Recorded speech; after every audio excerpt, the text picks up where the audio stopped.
Chapter 1040. If Thea used the stranger coin at this time or extracted the power from the shadow of the first, and added these powers to herself, she would be able to further compress the world, but she gave up. This was her world and she didn't want outsiders to touch it. Once the power of these two big bosses entered, even if it was only a trace of power, it would cause countless problems. She indulged the small part of the world's will and the resentful natives for balance.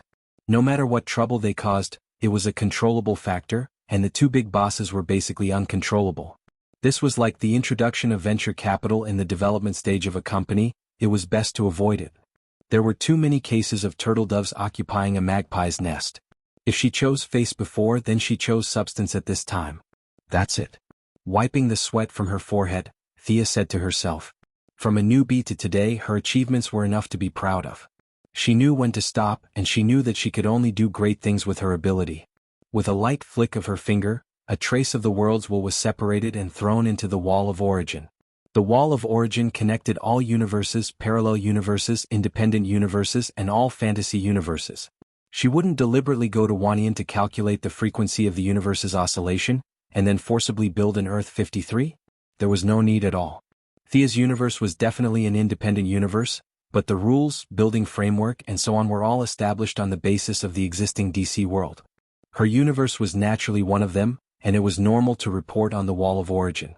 After a careful check, confirming that there were no omissions and that she had recovered to her best state, Thea secretly sighed in relief and directly released the suppression. The world that was compressed to the size of a tennis ball was suddenly released, and the external pressure disappeared, and she finally began the final evolution. There was an earth-shattering explosion in the soundless world, but unfortunately sound didn't spread here, and Thea didn't have time to look at the sound and light effects. Her will began a different journey with the explosion of the world. In the chaos between the known and the unknown, the core of the world was spinning at a high speed, faster than the concept of speed itself. When it accelerated to the limit, it directly surpassed time and the explosion began. Unparalleled energy poured out crazily, and Thea had to protect her will from being assimilated, and at the same time observe the mystery. The creation of the world was the truth that Kalana had been tirelessly pursuing all his life. Thea felt that it would be a waste if she didn't see the secrets behind it for herself. The universe was not a grenade. It would not be destroyed with a bang. In an immeasurable amount of time, it had undergone countless changes. Various rules began to be completed. There were death, soul, courage, justice, and so on that Thea was very familiar with. There were also evil, violence, shadows, and so on. There were even many rules that she had never heard of before that appeared before her eyes. Thanks to the fact that she was the creator of the universe, the laws of death, souls, and emotions in this universe were very rich. Originally, this was a world dominated by the dead, but she still had the life equation, which leaked a little bit of her aura, allowing life and death to reach a delicate balance. The nature of the world had been improved by a large margin. After the laws were completed, the universe began to expand rapidly in the void. Real stars were born one after another, and then they merged into galaxies. They began to move slowly along their respective orbits, and the universe was truly born at this moment. She put on the white light ring and casually found a pleasing planet. The life equation gave new life to the new species, and the white light provided energy. The first batch of life was born in her universe. They were like the little blue people, born with great strength and intelligence, and they would develop a very high level of civilization. However, the life left behind from the previous era would also begin to counterattack, and the war between the two sides would last for a very long time. A very thin and short girl appeared beside Thea. She knew that this was the watcher of her world. Every time a world was born, there would be a watcher. They would change with the world, and when the world was destroyed, they would also self-destruct. Thea did not pay attention to this watcher. Her universe was now a member of the regular army, and was no longer treated like a wild animal. Following the laws of the world and happily accepting enlistment and supervision naturally had its benefits. The development of the multiverse had its own inertia, and her universe would naturally be able to enjoy this benefit after joining in. It was probably equivalent to the universe's version of the heavenly axiom, where the surplus would be reduced to make up for the deficiency. Yes, her universe belonged to the deficiency category. After all, whether it was the universe or her own level, they were not enough, and for a very long time, they would have to rely on others to maintain the operation of the universe. The universe that developed first would lead her universe, which was behind, to gradually achieve common prosperity. There were many other benefits. In the future, the universe would be able to develop on its own, and whatever it lacked could be made up with the help of the multiverse's laws, and she would not have to rack her brains to fix it. In fact, she was a little tired of wandering around this universe every day. Let the universe develop on its own. She stood calmly in the void for a long time, and countless insights surged into her heart. The veil of the entire world was completely unveiled in front of her. For the first time, Thea truly opened her eyes to this world. The laws covered every aspect, and every matter and every intelligent life was within the laws. They were moving slowly and steadily according to certain predetermined trajectories. Every time they left their predetermined trajectories, they would be pushed back by an invisible force. That was fate. The power of fate and the power of an object were completely identical. When an object's power exceeded that of fate, it would be free. Thea was like that in the past. However, some individuals were too strong, such as Darkseid and the Heavenly Father. The restraints of fate were terrifying, and they did not have much chance of transcending. It was relatively easy for the small ones but difficult for the big ones. This was her observation of fate. Similarly, Thea also saw herself. There was a faint shadow around every life and every object. That was death. It was formless and incorporeal, but nothing could change this fact. She knew that she had reached the peak. Her black hair moved without wind, and her face was 1 or 2 years younger than before. However, the makeup around her eyes was a little heavy, and the punk outfit that symbolized death was automatically on her body. Anka's amulet shone with a different light around her neck. The first light ring, which represented the deity of emotions, fell off on its own. The ring seemed to want to escape, and Thea grabbed it without hesitation. Even if she could not use it, she could not let it escape. Following closely behind the ring, the soul deity position also jumped out. Something like leaving a way out so that we can see each other in the future, something like the Great Tao of 50, the Heavenly Tao of 49, the soul deity position. She did not believe in these theories. What was mine was mine. Even if it was useless now, she could not let it go. She grabbed the deity of souls with her right hand. Chapter 1041. Wealth and trade were the most suitable for her. That was a deity seat that completely belonged to her. Now it was rudely driven out. The 2 deity seats were like pitiful little pets circling around her. Unfortunately, before they could make 2 rounds, they were pushed to the back by the death deity seat that was also driven out. Since they didn't run away, it saved her a lot of trouble. After all, she had painstakingly collected the 5 deity positions. It would be too much of a waste to just let them go. She would keep them by her side for now. With a thought, a very ordinary bracelet appeared on his right hand. There were 5 stones on it, and they were the 5 deity positions. Previously, she felt that it was troublesome. The deity of emotions had always been stored in the first light ring. Now that the world had no secrets in front of her, it was casually separated and hung on the bracelet. As for the ring, he crushed it and turned it into dust, leaving no trace behind. Her identity as a new god had completely become a thing of the past after she became a mage. From now on, she would no longer use things like magic or divine power. If one wanted to forcefully name it, then it could be said that she used the power of death. After leaving her own universe, Thea walked into the base of the Endless Family. Fate, who was wearing a long robe and handcuffs, stood there quietly with a thick book in his hands. It was as if he had been waiting for her since ancient times. "Hello, Fate." Thea bowed respectfully. "Hello, Death." Fate returned the greeting. Thea, who could chat with anyone for a long time, didn't know what to say to her big brother. Fate seemed to know what she was thinking and said, "Death, do you know your duty?" When it came to this issue, Thea chuckled. Uncle Ben told Spider-Man that the greater the power, the greater the responsibility. This sentence can't be wrong. However, when one's ability reached her current level, there was nothing much to do. The fact that God turned into a dog and played around every day was a good example. When he was a superhero, he had a lot of trouble. When he became a new god, he had to fight evil every day. In comparison, it was much easier.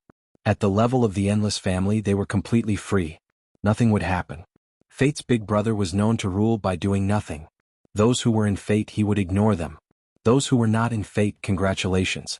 Now that you've transcended Fate, go do whatever you need to do. The death of the first Miss was slightly more troublesome. Everything was fine if she died normally, but if she wanted to escape death, she would have to do it herself. Usually, those who could escape death would have some tricks up their sleeves. Therefore, it was not without reason that she was ranked number 1 in the Endless Clan. It would not be appropriate to say that Fate did not have any daily tasks. Fate had to constantly check its books to prevent too many people from escaping from Fate, which would affect its future development. Thea was also speechless about death. In order to let her experience the taste of death, She had to become a mortal every 100 years. She had to live a mortal life for a day and die when the sun went down. What kind of existence are we now? I'm no longer a god, so what am I? Thea asked fate. After mastering the life equation, Thea could feel that her life form had once again undergone earth-shaking changes. She was now no longer a mortal, nor a god, nor was she in the special form of the ghost eclipse. Fate replied, "It doesn't matter what we are. What matters is what you do. We exist in this world, but we also don't. We are unique individuals outside of time, space, and creation." Thea tilted her head and pondered. Did fate mean that they were outside of the 3 realms and outside of the 5 elements? She sat on the chair that belonged only to her. It felt strange that there were only the 2 of them in the spacious courtyard. She asked, "Where are the other siblings?" The moment the words left her mouth, the sense of disharmony grew even stronger. She and Fate were like the big brothers and sisters of an orphanage, followed by a bunch of naughty children with snot dripping from their noses. "Our 3rd brother is the Sandman." Thea nodded, indicating that she knew this name. "As the 2nd sister of the Endless Clan, you have to find the Sandman. This is your mission." Thea pointed at herself with her mouth agape. "Isn't it your mission as the big brother to find your siblings? Are you trying to order me around just because I'm a strong laborer? I'm not going." She tilted her head and pretended that she did not hear Fate. Even though she did not say it out loud, her meaning was clear. "I'm not going. I'll find you and you'll find the Sandman. The Sandman will look for destruction. This is the tradition of our clan." Fate did not seem to mind at all. "There's a connection between you and the Sandman." Fate flipped open his thick book. In 1916, the Brotherhood of the Ancient Secret Arts made a lot of preparations. They wanted to capture Death. "Ha, stupid." Thea snorted. What kind of brotherhood was this? A few sorcerers were probably at the level of Mr. E's cold flame curia. She did not need to think with her toes to know that it was impossible. You need to guide the Sandman onto his path. After that, it's up to him to develop. Fate even flipped his thick book over to Thea. She read it carefully and was a little speechless. It was full of tricks. A group of self-righteous sorcerers, for some reason, wanted to capture Death as if they had lost their minds. However, Death easily flashed by and threw the Sandman onto the book. After that, a touching story began. It must have been hard on Fate to come up with these stories. Do I just need to guide him? That's right. Sia thought about how she had been pulled in by Fate, and how she had been groomed like a sheep. She understood that this was probably the specialty of the Endless family. Whether it was their job or finding their younger siblings, they were all unreliable. If you succeed, I'll find another one. Those who joined the family would be siblings. Those who did not were nothing. Fortunately, she only needed to find one. It was not too troublesome. Fate had found all the people who had broken away from the line of fate. After that, she needed to find the one who was the best at dreaming. It was a very nonsensical mission. After bidding farewell to Big Brother, she took the list and entered the dream world. This was a bizarre world. It was in the realm of gods like her underworld, new creation star, apocalypse star, heaven and hell. It was just that Thea had never been here before. The Sandman and the dream world were both connected. The dream world was still an ownerless land. The Sandman would officially occupy it in the future, but not now. The dreamscape was considered normal, but the nightmares were in the worst possible state. Countless nightmares had formed there, with the deepest and most frightening part connecting to the dark multiverse and forming a passageway. Through the nightmares, the power of darkness was seeping incessantly into the multiverse.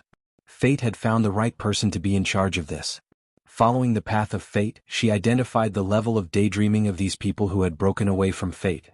The one who was the best at dreaming had the highest success rate. At least that was what she thought. Chapter 1042. 10 minutes later, she gave up on the idea. It wasn't impossible to pick out the deepest and most artistic dream, but it would take too much time. All the dreams of intelligent life were connected here. It would take her 1,000 years to distinguish them one by one. There was no time to waste. She might as well carry on the tradition of the Endless family and follow her feelings. After all, everything was arranged by fate. There was no north, south, east, or west in the dream. Illusions could be seen everywhere. The land, sea, and sky were randomly pieced together here. All kinds of colorful glass plates filled the entire space. Sia randomly pointed in a direction and walked for half a minute. She stopped and looked around for a while. Then she selected the dream fragment that seemed to be the most active one in the fate list. Following the soul's guidance, she saw that it seemed to be a man. She didn't waste any time. "It's you?" Without stopping, she came to England in 1916. It was the First World War. The British soldiers were fighting in the European battlefield. The long tug-of-war made the people unable to see hope. A large number of young soldiers left the country and social conflicts increased. All kinds of discontent arose. The ancient secret arts brotherhood surfaced at this time. The founder and organizer, master spellcaster Roderick Burgess, was preparing. He wanted to capture death because death had unparalleled power and eternal life. Thea smiled as she watched them prepare. She didn't use any invisibility magic. As long as she wanted, no one could see her. Death couldn't be seen. Invisibility was the most insignificant ability. After becoming death, her timeline was completely connected.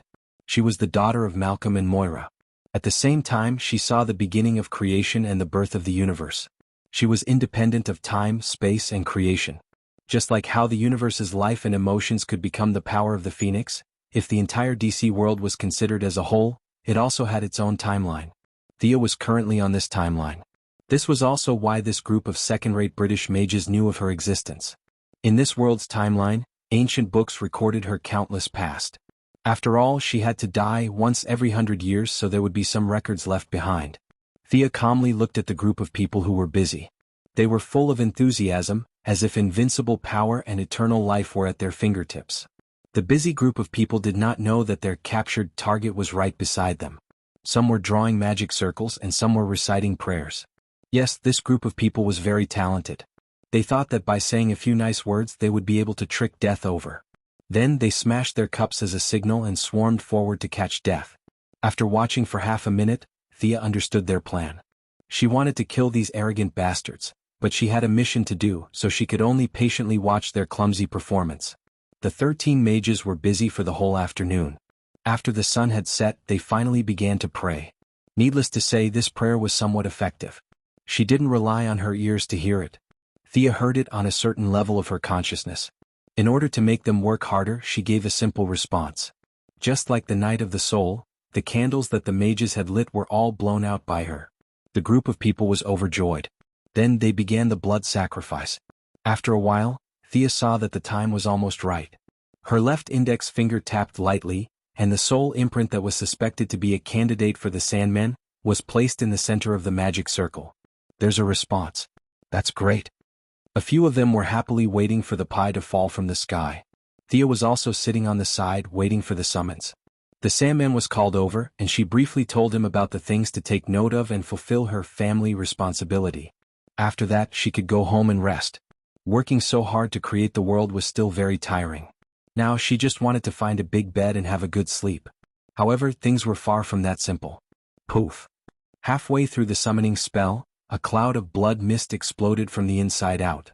Not to mention the Sandman, who was still alive, and the raging magic power didn't even leave a finger behind. He was completely blown into powder. The young lady was speechless. She waved her hand to stop the time. She walked out and checked the scene. In fact, there were problems in both aspects. The candidate for the Sandman that she chose was a little weak. He was in a sleeping state and his spiritual power was unstable. He was hit by a powerful magic power and directly exploded.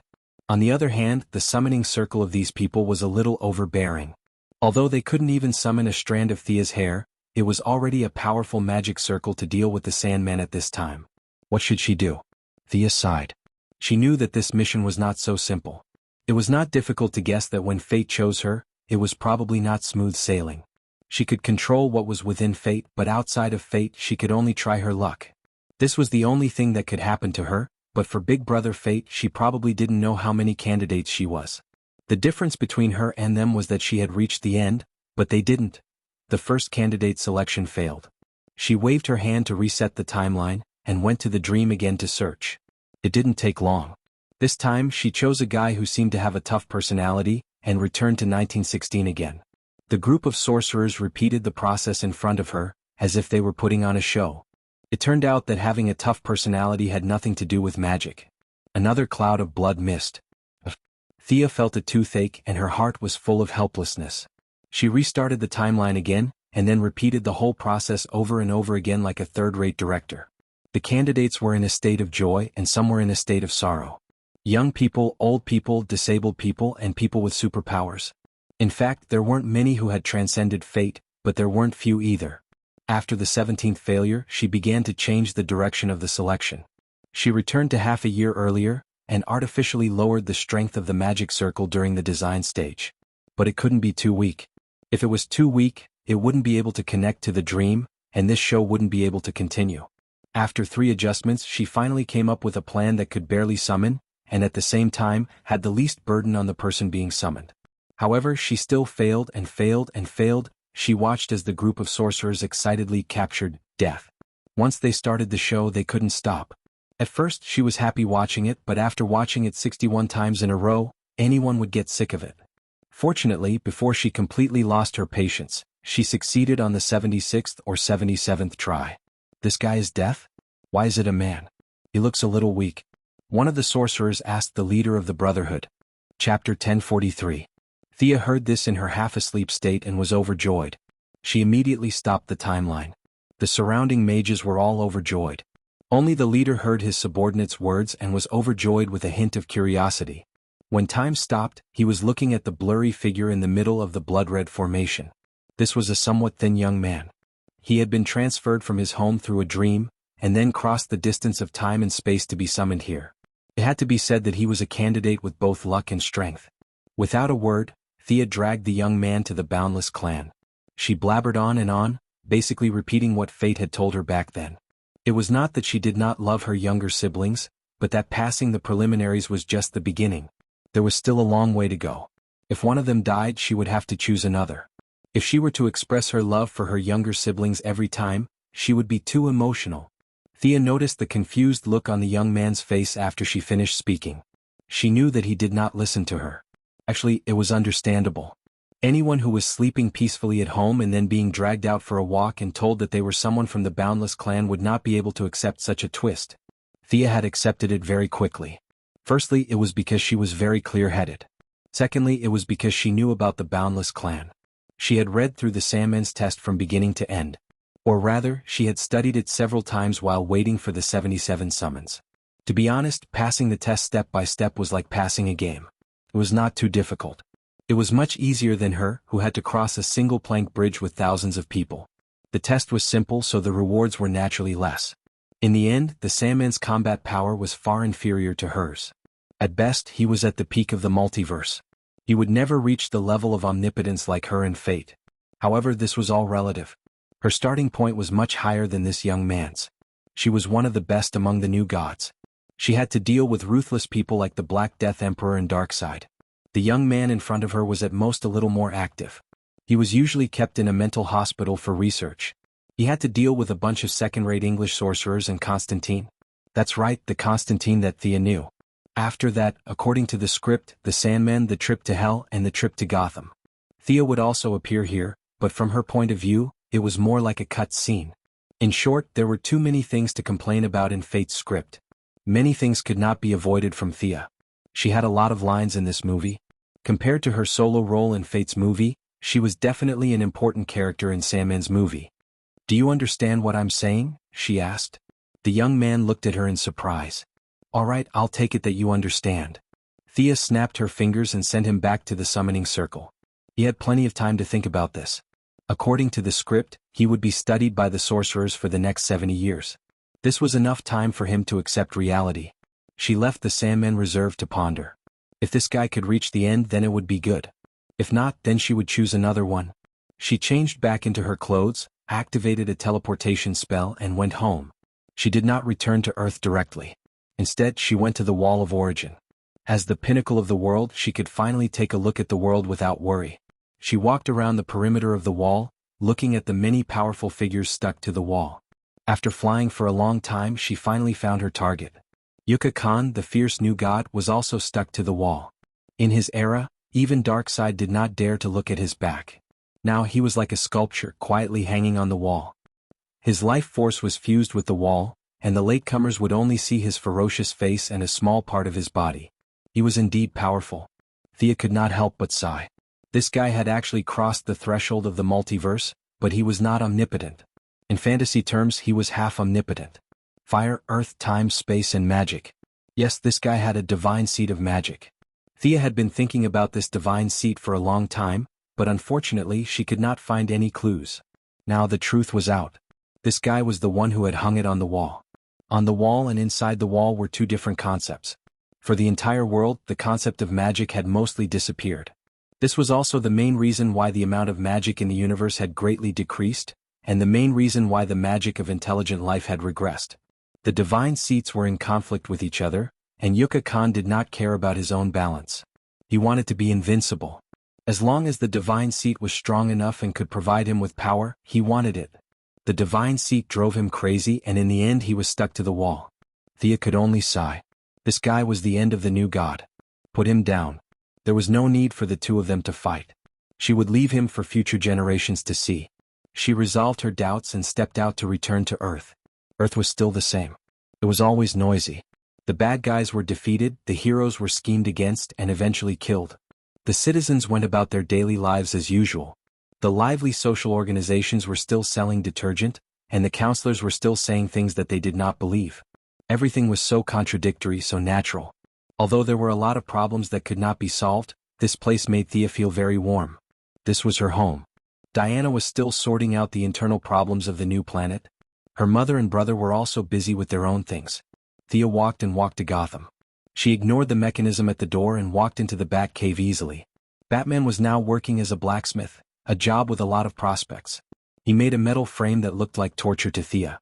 It was made of countless wires and metal materials, and there was a seat in the middle for people to sit. Thea looked at it casually and did not say much. "Are you okay?" Batman put down the welding torch in his hand and asked curiously, "You don't seem to be in a good condition."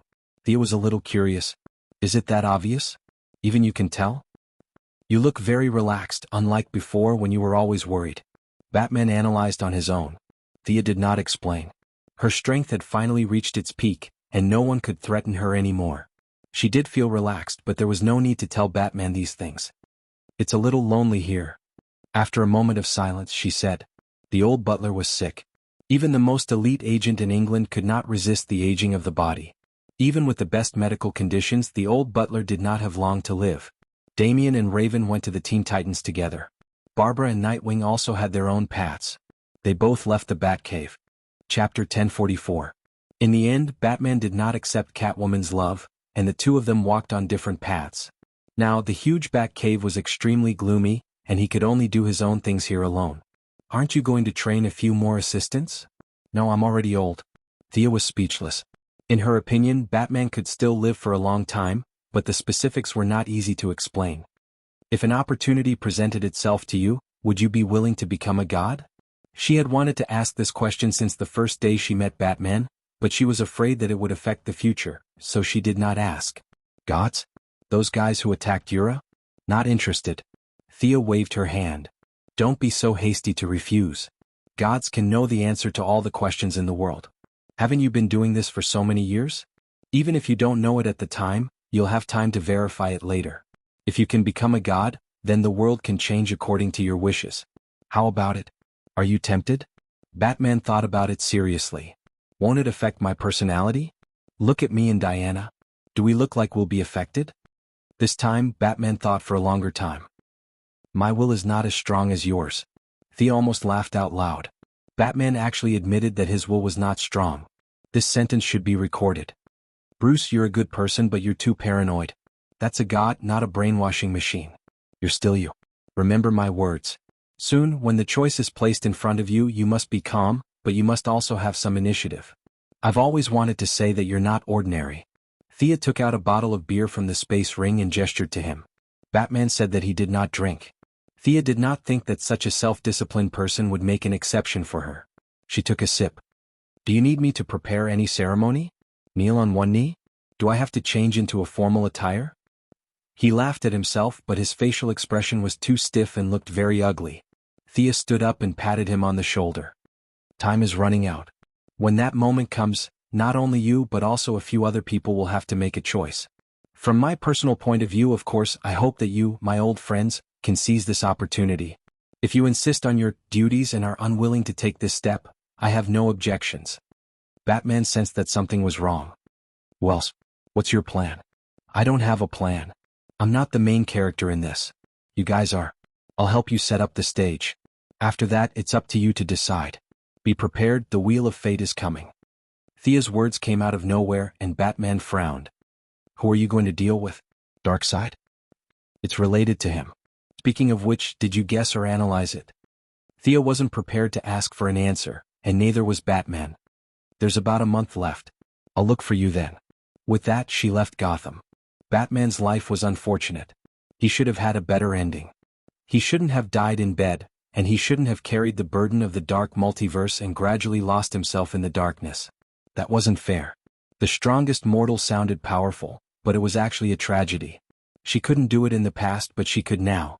As long as Batman became a god, Thea could cut off his connection with the dark multiverse. However, becoming a god wasn't a blessing. To some, it was a responsibility. Thea wasn't prepared to let her family become a god. That was too tiring. The people of Star City had nothing to worry about. Although the Endless family was unreliable, they had a principle of treating their family well. Thea's family and friends would be blessed by fate. Although they wouldn't be able to pick up money every time they went out, they would be happy and healthy forever. She looked across the universe and saw the Apocalypse Star. A large cluster of death was entrenched here. All the signs pointed to one thing: Darkseid was about to die. Although the evil monarch was currently beating up the demons and drawing out more than half of the anti-life equation, leaving only a small tail in his body, Sia knew that he was about to die. There was a huge problem with the method that Michael taught her, and it couldn't be seen without reaching a certain level. The anti-monitoring of the near-death state was also tampered with in the equation. With the tacit agreement of several parties, it would be a miracle if Darkseid didn't die. Thea was also involved in this. She was the one who planned the anti-life equation, so it had to end in her hands. The death of a god in the multiverse was a perfect example of her existence. She didn't know how many of Darkseid's gods would die.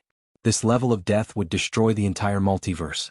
Someone had to inherit his god position for the universe to stabilize.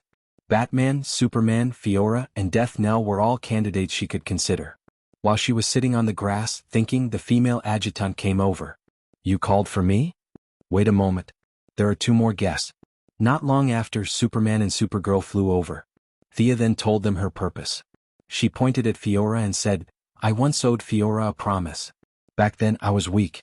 Now I can finally do it. I called all of you here to ask for your opinions. Before they could ask, she revealed the secret.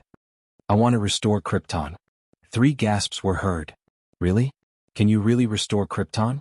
Supergirl was the first to react. She asked in disbelief. Fiora was also shocked. She thought that she was going to be given a mission. She didn't expect it to be this. Superman, on the other hand, was much more rational. Would it cause a disaster in the universe? Would it hit the flowers and plants? All sorts of thoughts ran through his mind. By the way, I can also revive Zod. Clark, Fiora? Fiora, what do you think? This time, Superman reacted quickly. Revive him. Killing him is my life's regret. It wasn't my intention. Fiora, on the other hand, was hesitant. After a long time, she slowly said, the General's goal is to restore Krypton. If Krypton is restored, then his personal value is probably nothing. I don't know if I should.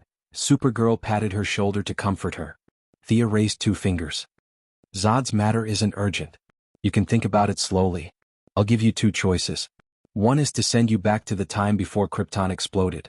No matter who, what the cause of the explosion was, I can solve it. I'll restore your bodies to their original state and erase your memories. Clark can grow up normally with his parents. Kara can continue her life on Krypton. The same goes for Fiora. Chapter 1045. Another option is to rebuild a new planet, New Krypton. Before the planet exploded, Brainiac took away a city of Kryptonians. There should be 100,000 of them left. I just found that out. We can save them and rebuild a planet that belongs to the Kryptonians. It's Kandor City? I know about it. I remember it. Supergirl was shocked. It's Kandor. We went back to Kandor City 350,000 years ago to deal with Raoul. It was the cradle of the Kryptonian civilization. Fiora, Kara, Clark, you are all my friends. You don't have to agree. You can make your own decisions. I'll support you no matter what. Go back and think about it for a few days. Of course, such an important decision could not be made immediately. Thea left the 3 of them to think about it while she went back to sleep. She was tired after watching the Sandman play so many times. Fiora rarely made such important decisions. She was a little helpless. She wanted to find a quiet place to think about it. She did not say goodbye to Superman and Supergirl and flew away alone. Supergirl was in a worse state than her. She was so distracted that she did not even notice Superman calling her. She went back to her apartment and changed her clothes like a robot. She grabbed a pillow and sat cross-legged, staring at the wall in a daze. Not long after, Lena, who got the news from Superman, also came home. She waved her hand in front of Kara's eyes. Carla's eyes were unfocused, which made Lena very anxious. She grabbed Carla's shoulders and shook her. "Lena? Are you off work?" After a long time, Kara finally came back to her senses. Lena let out a sigh of relief, shrugged off her high heels and sat next to her. Kara was like a little pet that was about to be abandoned. She leaned into her arms pitifully. "What happened? Do you mind telling me?" Carla told him the whole story in a low voice. Return to the past or rebuild Krypton. From Lena's perspective, she certainly hoped to choose the latter, but she had the rare sympathy of the Luthor family. She always knew that Kara missed the life of the past. If she had a choice, she would rather go back to Krypton than be a Supergirl on Earth. At the end of the day, she was just a little girl who was not very mature yet. Returning to his parents and returning to a familiar environment was more attractive than being a superhero on Earth. Go back. Go back to your parents' side and grow up healthily and happily. After that, you can happily find a handsome guy or a beautiful girl. Lena seemed to be looking forward to something, but as she spoke, she began to cry. She couldn't bear to part with him.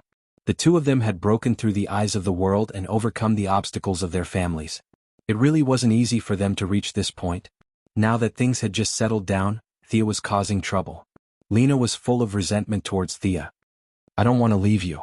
I don't want to forget you." Kara frowned as she lay gently in Lena's arms. When Thea said that she could go back, her first reaction was to go back. However, Lena's love restrained her. This was the most difficult part. "And Alex and these friends, but I really miss home. What should I do, Lena?" Kara did not know what to do. "Are there any of your relatives among the living Kryptonians?" After all, Lena was a bystander. She looked at the problem from a new perspective. She neither supported nor disagreed. As soon as this topic was brought up, Kara's attention was attracted. When she was taken away from Kansas City, it left a deep impression on her. For a long time afterward, that scene was her nightmare. The Iyer family was a very large family. Naturally, she had relatives and friends in Kansas City. She quickly took out her phone and called Thea. She wanted to ask who was in Kansas City now. Thea was a little speechless when she received the call. She was not in charge of household registration. How could she know who was in Kansas City? She could see the souls of all living beings, but whose souls had names? However, she still took a look at the source of the bloodline. Kara's relatives were indeed in Kander, and they were very close by blood. Kara originally thought that the two options were half and half, but now the balance had shifted to maintain the original state and save her relatives. Unlike Kara's dilemma, Superman did not want to go back at all. His wife, son, friends, adoptive mother and righteous companions were all here. Although his biological parents were not around, the heavy responsibility had always settled in his heart. He had not forgotten it for a day. The idea of protecting Earth and bringing hope to mankind had never wavered. He was ready to choose the second option. After Thea, he walked into the Batcave and wanted to talk to his old friend. Batman had a unique way of thinking. He could always see things that others could not. When he heard Superman's intention, he was furious. "What did you say? 100,000 Kryptonians?" Batman grabbed Superman's collar. Superman came in casual clothes. He racked his brains. If he could not even defeat one Kryptonian, would Earth still be able to survive if 100,000 Kryptonians came? Are you crazy? Have you ever thought about the destruction caused by 100,000 Kryptonians who have been exposed to the sun? What if they want to enslave Earth? How can we resist them? Superman was speechless. He had confidence in his compatriots, but in Batman's words, the Kryptonians were an evil race that burned, killed, looted, and committed all kinds of crimes. My compatriots will not do such a thing. Kryptonians have systems and laws. Kryptonians have enough civilization and technology to develop themselves. They will not enslave intelligent life in any form or excuse. They recycle and reuse energy. Kryptonians do not need to plunder resources. So, your worries are really unnecessary. Batman felt that this was not a good thing. It was far beyond his control. But he could not kill 100,000 innocent Kryptonians. After all, they had done nothing wrong. Whether it was Superman or Thea, they were upholding justice in this matter. Saving their compatriots was not a bad thing. Early the next morning, Thea was woken up by the guys knocking on the door. It would be troublesome if she were an ordinary woman. Fortunately, she was not. With a thought, she stood outside the door, looking radiant and well-dressed. Fiora, Kara, and Superman were all there. They rushed over immediately after confirming the real idea. Of course, there was an uninvited guest among them. Looking at Batman, who was sullen and looked like he had not slept for the whole night, Thea was puzzled. She looked at Superman questioningly. Why is this guy here? Did you ask him to come? Where are you going to settle these rescued Kryptonians? Batman asked. My idea is to build a new planet. Otherwise we can't talk about Kryptonians, right? This is also my promise to Fiora. After Thea finished speaking, the three Kryptonians nodded together. The idea of building a Kryptonian autonomous region on Earth was unrealistic. Chapter 1046. The Kryptonians are now ordinary people. I can accept rescuing them, but what are you going to do if they need to be strengthened? Batman continued to ask. The strengthening of the Kryptonians was like a bug in the system. No other race in the universe could grow faster than them. Thea, of course, had thought about this problem. 100,000 Kryptonians who had sunbathed in the sun would line up and shout, 3, 2, 1, go! 100,000 Kryptonians firing heat rays at the same time would be a spectacular scene. Not to mention her, even if it was God himself, he would also be beaten to the point of excrement. When the number of Kryptonians accumulated to a certain extent, it would affect the quality. Unfortunately, no strong man would fight with them like that. Changing reality to create a red sun could wipe out all the Kryptonians. She was not worried about the Kryptonians. If she wanted to, she could extinguish all the stars in the universe and rewrite the Kryptonian genes.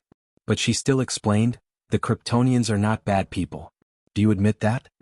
Batman had reservations about this, but when he saw the three Kryptonians around him, he nodded.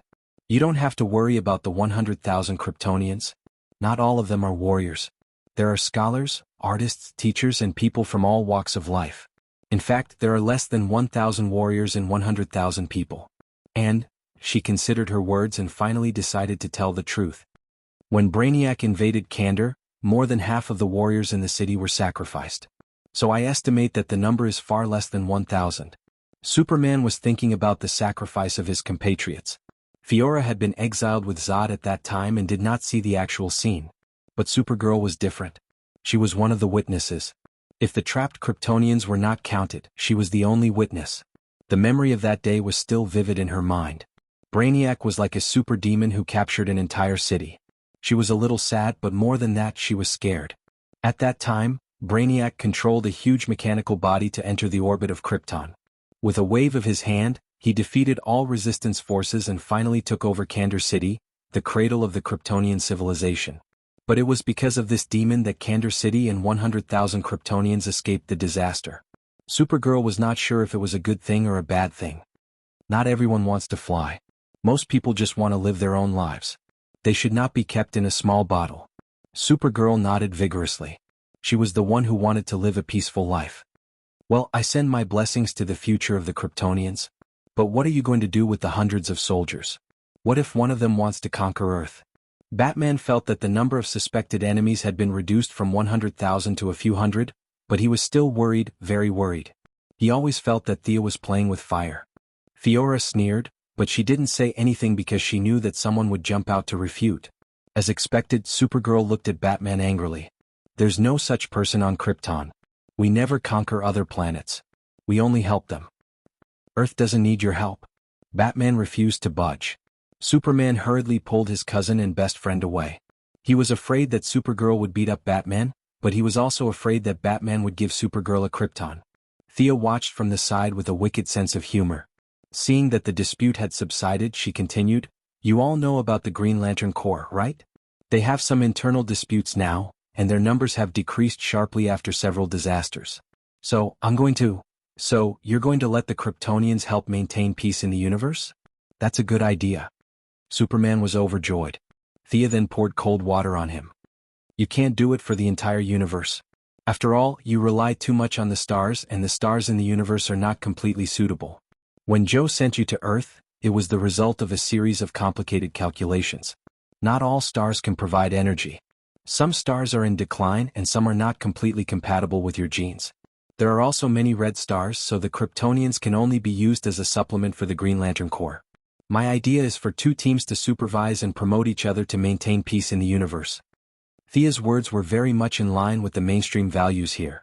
Superman kept nodding in agreement, and Batman couldn't think of any objections. Where are you going to put the new Kryptonian? If it's too far.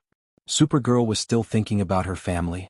She wanted to be able to see them at any time, but she couldn't bear to leave her loved ones and friends on Earth. She was conflicted. That's easy. It'll be in the same orbit as Earth on the other side of the sun. 2 planets in the same orbit will revolve around the sun. Thea's words made Batman's face darken again. After one round, the 100,000 Kryptonians were back. Can't you throw them further away? Don't worry, we can give them the right to choose. If they want to uphold justice, they can absorb the star's energy. If they want to live a normal life, I can also rewrite their genetic information. Moreover, the Kryptonians are missing a lot of key technologies. Now that they are rebuilding their civilization in a desert, they won't be a threat in the future. I'm afraid that the ambitious people on Earth will provoke them. I'm willing to be the bridge between both sides, Superman said. I'm willing too, Supergirl said loudly.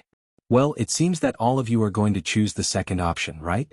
Thea glanced at the 3 of them and they nodded in unison. Some things were in the past.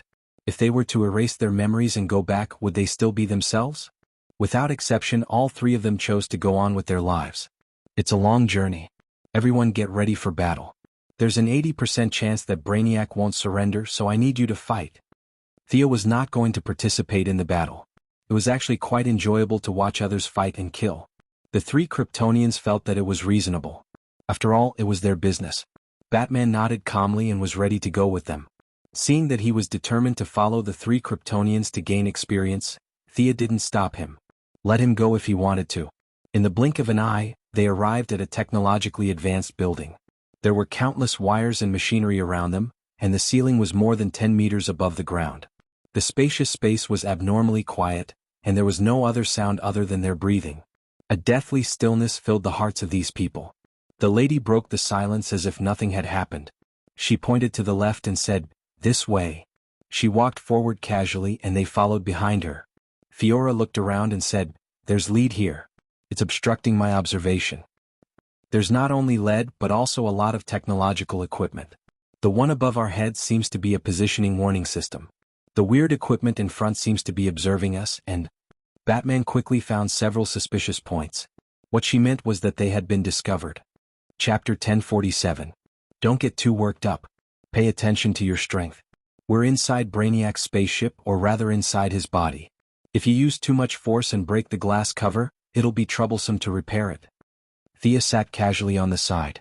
As soon as she finished speaking, several high-tech metal pipes were quickly pieced together. Like squeezing toothpaste, a large mass of green substance was squeezed out and quickly solidified. It was a very advanced biotechnology. Not long after, a 2-meter-tall man with a stern face walked out. The bionic skin was just like a real person. Every subtle expression, every trace of facial muscles and facial nerves were simulated to perfection. This was Brainiac, or rather, one of his mechanical clones. Thea looked at this guy calmly. He relied on the data network to obtain the knowledge of all civilizations. If it wasn't for Mithrin occupying the god of knowledge, Brainiac would have become a god long ago. He had countless clones. Hiding in a virtual world, normal people couldn't do anything to him. However, in the face of death and under the rules, Thea could kill him as easily as killing a normal person. But she wouldn't do that. Brainiac's fate wouldn't end today. He could still live for a long time. What a surprise. There are still Kryptonians and 3 of them at once? Brainiac's eyes flashed red as he analyzed the characteristics of the 3 people. Then he saw Batman. Huh. Where did this creature come from?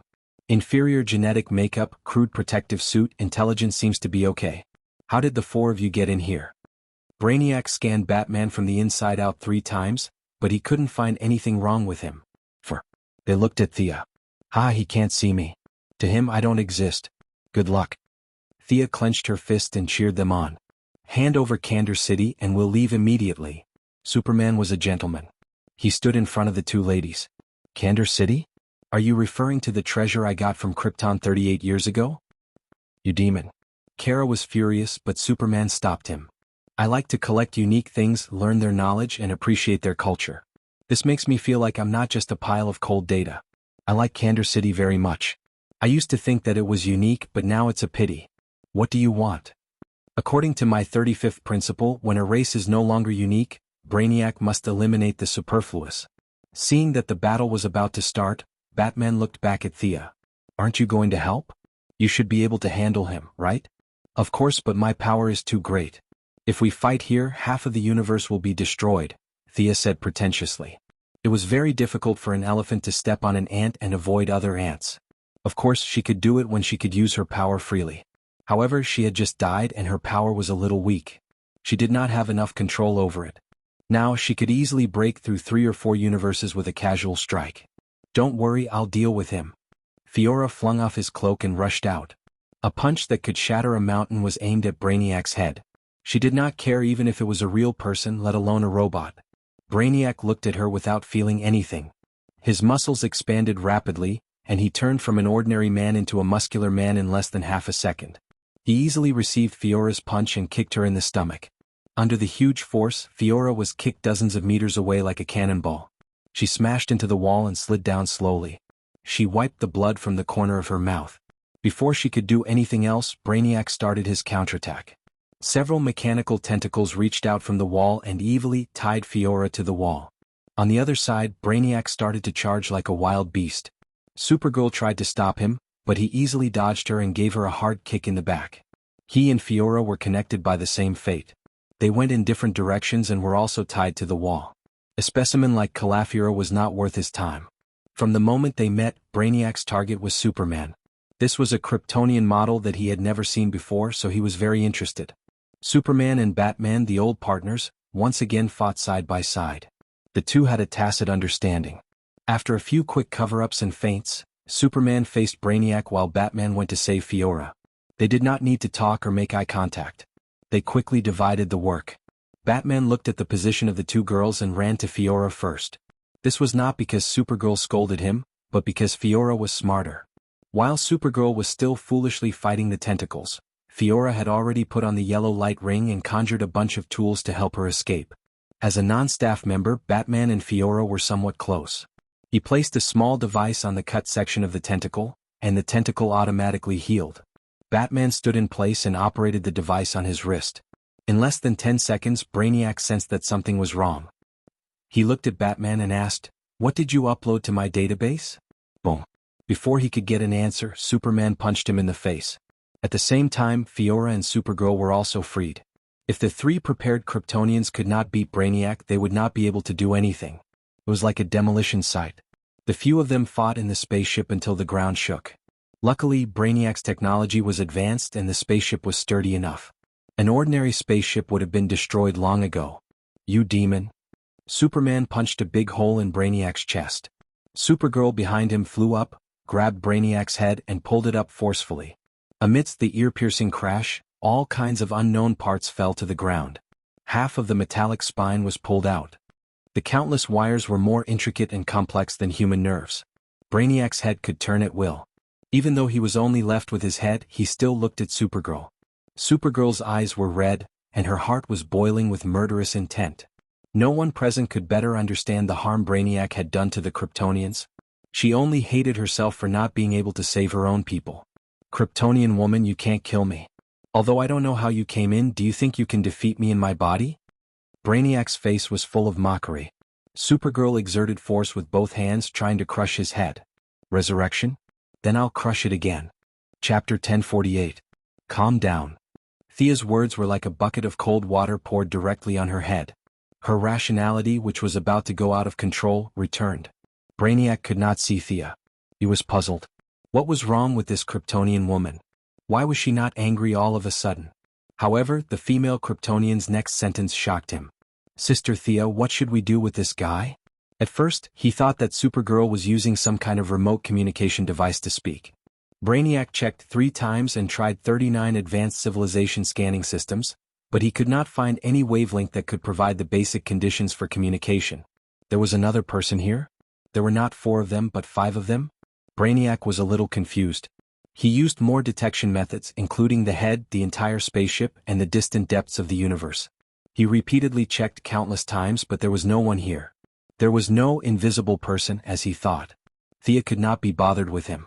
Brainiac was like a mountain in the past, but now he was nothing. She signaled Supergirl to pass the head in her hand to Batman. Batman did not disappoint. He directly uploaded several pieces of code into Brainiac's data. "What is that?" Supergirl, who was a slacker, said that she did not understand. "It's fear described in a digital format." Thea could tell at a glance that Batman was a genius. Although his level was many times lower, his digital fear was like God using equations to describe life and reverse life. Brainiac was down, and it was difficult to clear the data anomaly in a short time. They swaggered into the showroom. There were hundreds of glass covers here, and inside them were cities of civilizations. It was as if they were frozen, and they were still in their original state when they were abducted. The three Kryptonians split up to search. Thea looked around casually. Batman was still the same.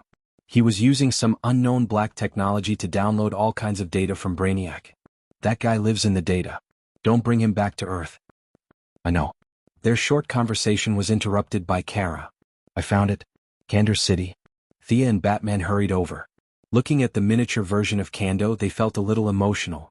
The ancient city of the Kryptonian civilization, Kandor, had changed a lot. It was completely different from when they had gone to deal with Raoul 350,000 years ago. However, the modern Kryptonians had preserved the ancient ruins very well. They could still see the outline of the city in detail.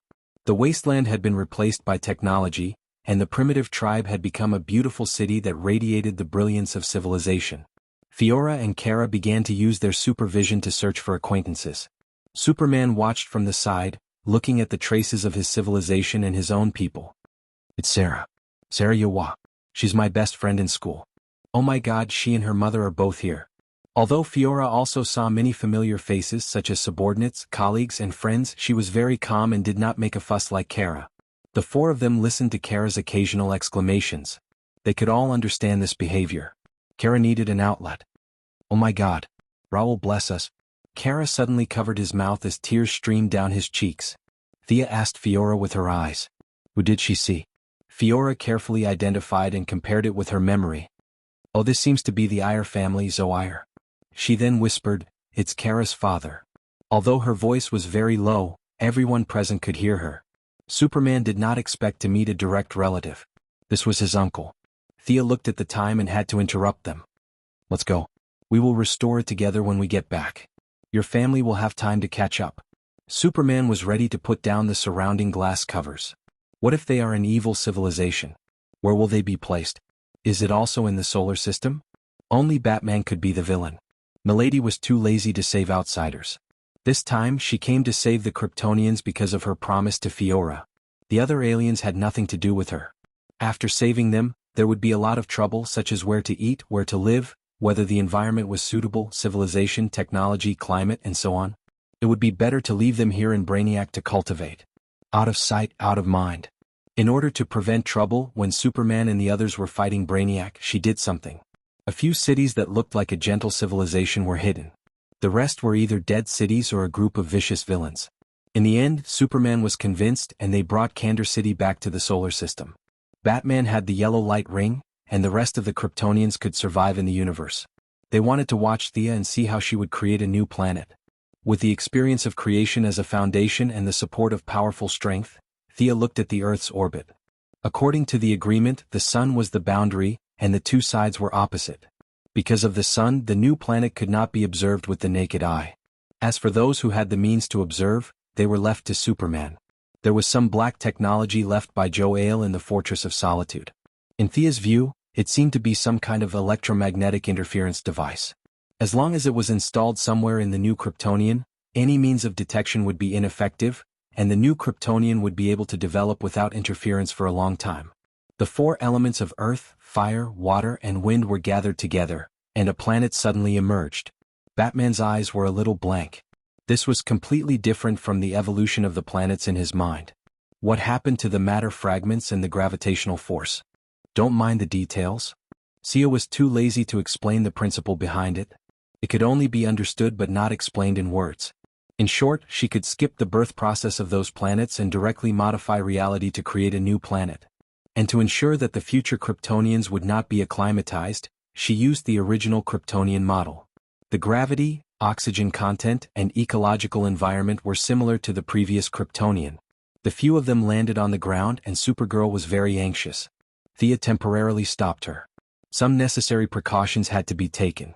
She blocked the light of the star, and then directly placed Kandor City at its original location and reverse atomized it.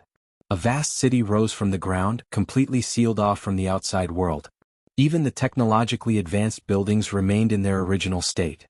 Bloodstains that had yet to dry could be seen on the streets, left behind by the warriors who had resisted Brainiac to the very end.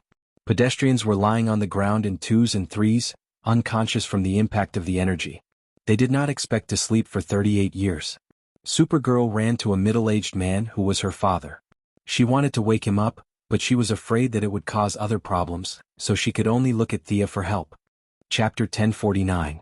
Zwael was different from Kara. Kara had shoulder-length blonde hair, while Zwael had short black hair that was very characteristic of the male members of the L family. He was somewhat similar to Superman. He had a square face and his face was slightly older. Even though he was unconscious, his forehead was wrinkled as if he was struggling with something. Thea glanced at him and said, "Don't worry. They will wake up soon." While waiting, she quietly modified the genes of the Kryptonians. Except for Fiora, Kara, and Superman, the rest of the Kryptonians could not reach a high level even if they were exposed to the stars. At best, they could only reach the level of the Green Lantern. The universe did not need a mass-produced Protoss. The Kryptonians had violated the taboo, and their genetic technology had been developed to the extreme. It was no accident that they were wiped out. If Thea modified their genes in the real world, they would definitely go downhill in the future. Their civilization level might regress to level 7 or even level 6.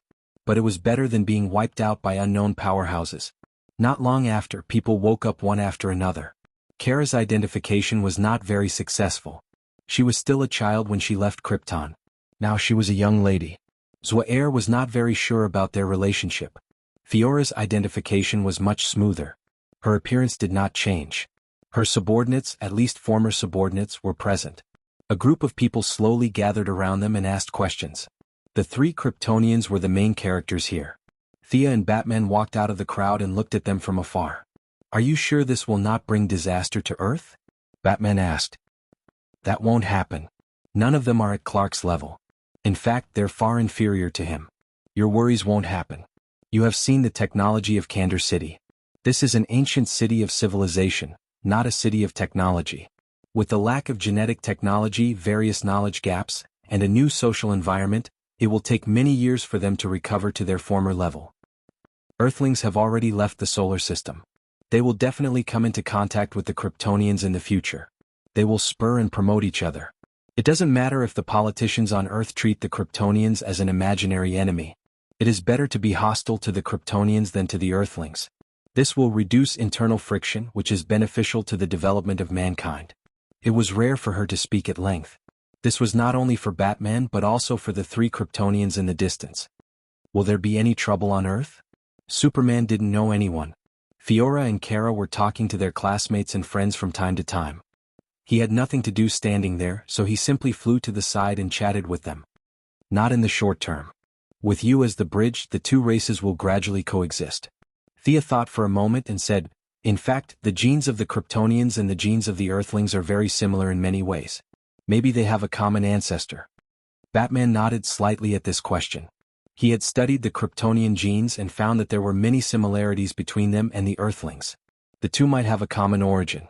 As for whether the Earthlings originated from Krypton or Krypton originated from Earth, there was no need to delve into this question. All they needed to know was that for a long time in the future, both sides would live under the same sun. In the evening, Zwael, the representative, came to talk to them about the future of Krypton, the current life of the Kryptonians, the shortage of supplies and various other issues that needed to be discussed in detail. Thea didn't respond to Zwael, who wanted to talk to her. Instead, she looked at the female adjutant. "Fiora, my friend, thank you for your help over the years. Our agreement has been fulfilled. You are free now. Go back to your people." The female adjutant had been diligent over the years. She had helped Thea with all kinds of things, regardless of whether it was integrating the forces under her or participating in various activities. She had done everything perfectly. She was Thea's most capable assistant. In the beginning, it was just a verbal agreement. If Fiora wanted to strengthen herself, she only needed to bask in the sun. Thea didn't provide any help. Instead, she enjoyed Fiora's selfless dedication. Even someone as thick-skinned as Thea couldn't stand it. So the first thing she did after reaching the top was to fulfill her promise. Fiora laughed self-deprecatingly. She looked back at the Kryptonians and said, "They need to rebuild their homes. I don't have the ability to do that. If you still need me, I am willing to continue to serve you." Thea was overjoyed. Her subordinates were too weird. With Fiora in charge, it would save a lot of trouble. Whether it was the funny Gertrude, the crazy electric lady, the group of yellow lanterns with ugly faces, or the Zerg, they all needed someone to coordinate their relationship with each other. The female adjutant had followed Thea around for so many years. Her vision had been broadened. In fact, she liked this kind of life from the bottom of her heart. It must be very difficult for her to go back and help the Kryptonians build houses. Of course, it would be my pleasure. If you don't object, accept the divine position of the soul. You can be my assistant in the netherworld. She had left behind a projection in the underworld with the death divine seat to guard it, but the strength of the projection was still a little weak. Fiora was very suitable. If she had a divine seat, other than Hades and a few others, she would be invincible in the underworld. The relationship between the two continued. Thea asked about Zod. The general's personality is too strong. I'm afraid it will destroy the current structure of Krypton. Let him continue to sleep. Fiora had been on Earth for so many years, and now she was more reserved in her speech. But Sia still understood what she meant. Once Zod was resurrected, he would definitely seize power and then fight with Zod heir to the death. This was not a good thing. The new Krypton needed a peaceful governor, not a general who could fight well. Zod would just continue to lie there like a corpse. Even if Thea could be realistic, would a gentle and polite Zod still be Zod? So, it was better not to resurrect him.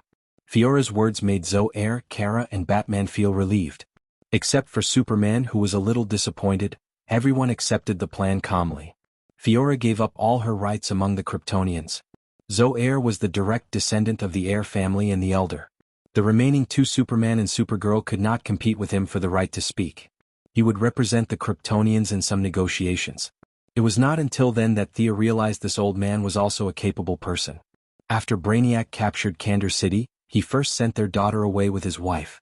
Then he caught up with Brainiac with Joe Air's black technology. Unfortunately, he had never been exposed to the sun and was no match for Brainiac at all. He failed to escape with his mouth and was thrown into the glass dome. Although he failed, yesterday's misfortune led to today's reunion. The father and daughter felt sorry that Kara's mother did not see this scene today. Chapter 1050. There was no end to the conversation between family members. Kara was still talking about her experiences on Earth. She was so excited that she showed off everything she had done to her father, such as high-speed flight, heat rays, and freezing breath. When she returned to the ground, her face was full of excitement, like a child waiting for praise. Can I do that too? Zoe was shocked. Flying was still within his understanding, but heat ray and freezing breath were a little out of the ordinary. There were less than 300 warriors left on New Krypton. It did not seem like a lot, but if they were all exposed to the sun, even if they were weakened versions modified by Thea, they would still be very powerful even if they were not at Superman's level. If 300 of them attacked together, fighting Doomsday would be child's play. The issue of strengthening was inevitably brought up as a key point. Naturally, they could not speak in English. Fortunately, they all knew Kryptonian. Batman knew it too, but only God knew when he learned it himself. The truth is, all of your people can do it regardless of the division of labor. It's just that the intensity is different. Thea wanted to maintain her cold goddess image, and Batman was the one doing the explaining. However, Batman's attitude was not friendly. You need to be supervised by the Justice League. You need to accept missions to maintain the peace of the universe. You need to be checked regularly to see if anyone is breaking the rules and evolving their superpowers. You need to. Zoe's face instantly turned cold. You have saved me and my people, and I am very grateful for that. But if I remember correctly, we are not slaves. Superman and Supergirl's faces were filled with awkwardness. Batman's words were too blunt, so Supergirl hurriedly interrupted him. Father, what he means is, to help each other. Supergirl's little face was flushed red. No matter how hard she racked her brains, she couldn't find a better way to phrase it. The Kryptonians were not slaves, but the Earthlings, Batman, were not at ease with them. This conflict was really difficult to reconcile. The young lady who started it all acted as if nothing had happened. She sat on the side with a smile and watched them argue. Batman kept winking at her, but she acted as if she did not see it.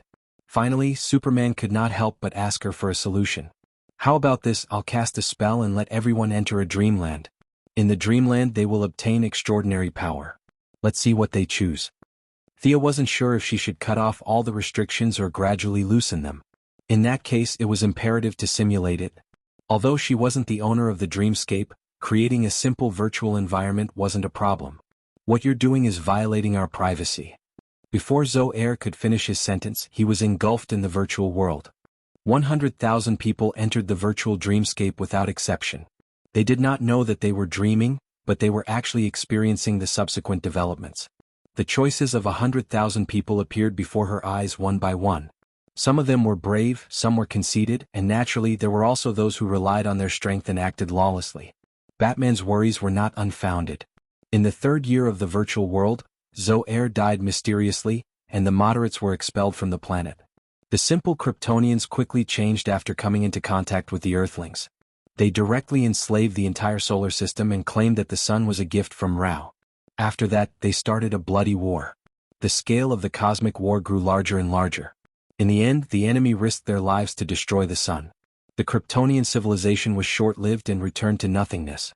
Other than dragging the solar system into the grave with them, they did nothing else. Impossible. What kind of spell are you using on us?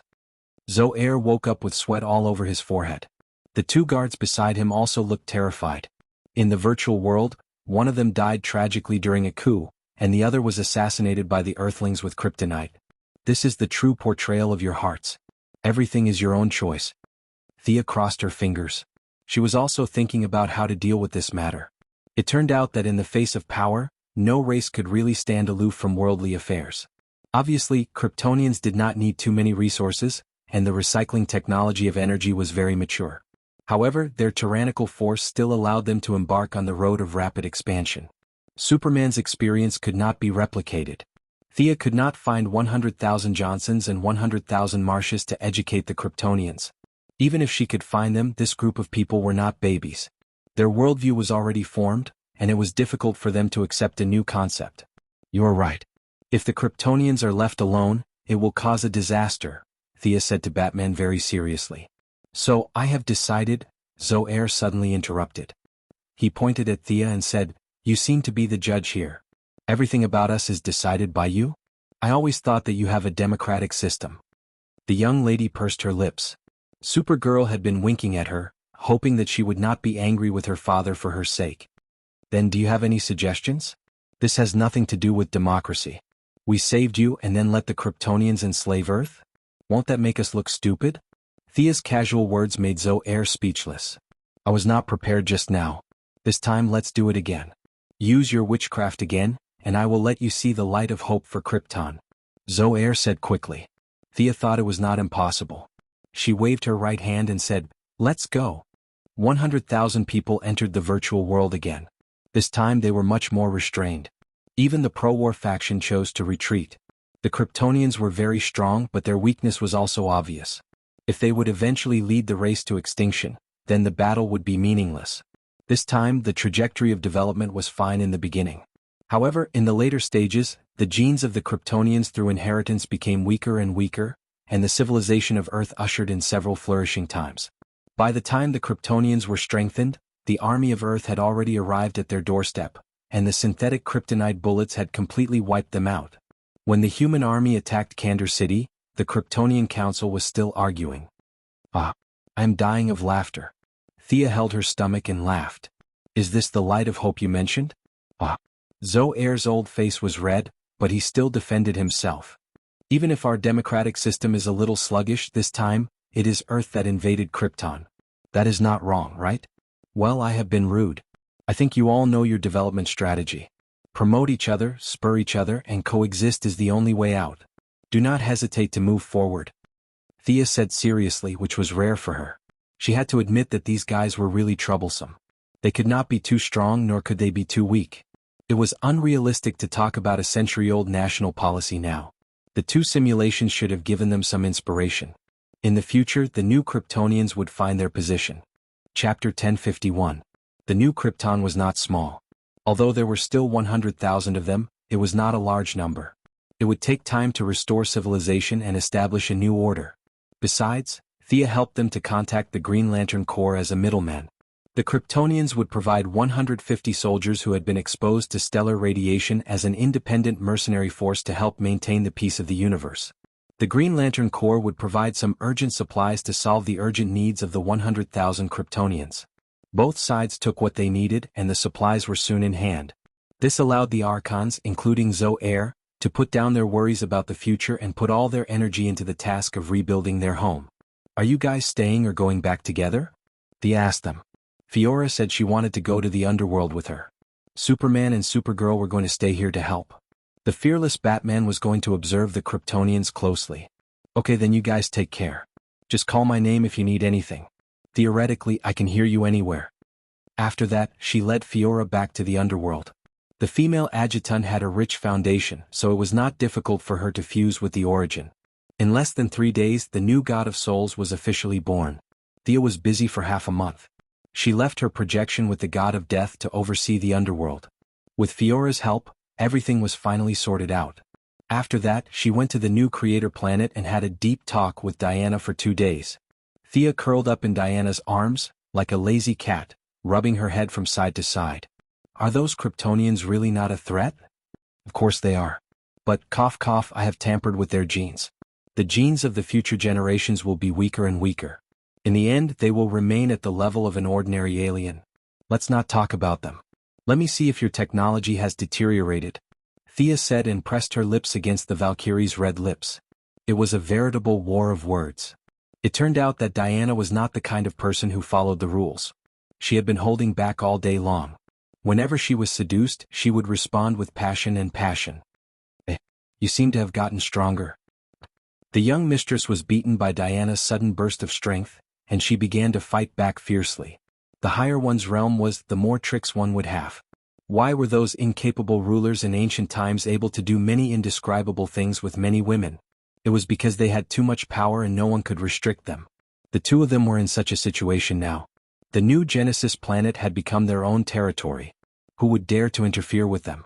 Are you tired of living? Without the pressure of survival, Thea had never felt so relaxed before.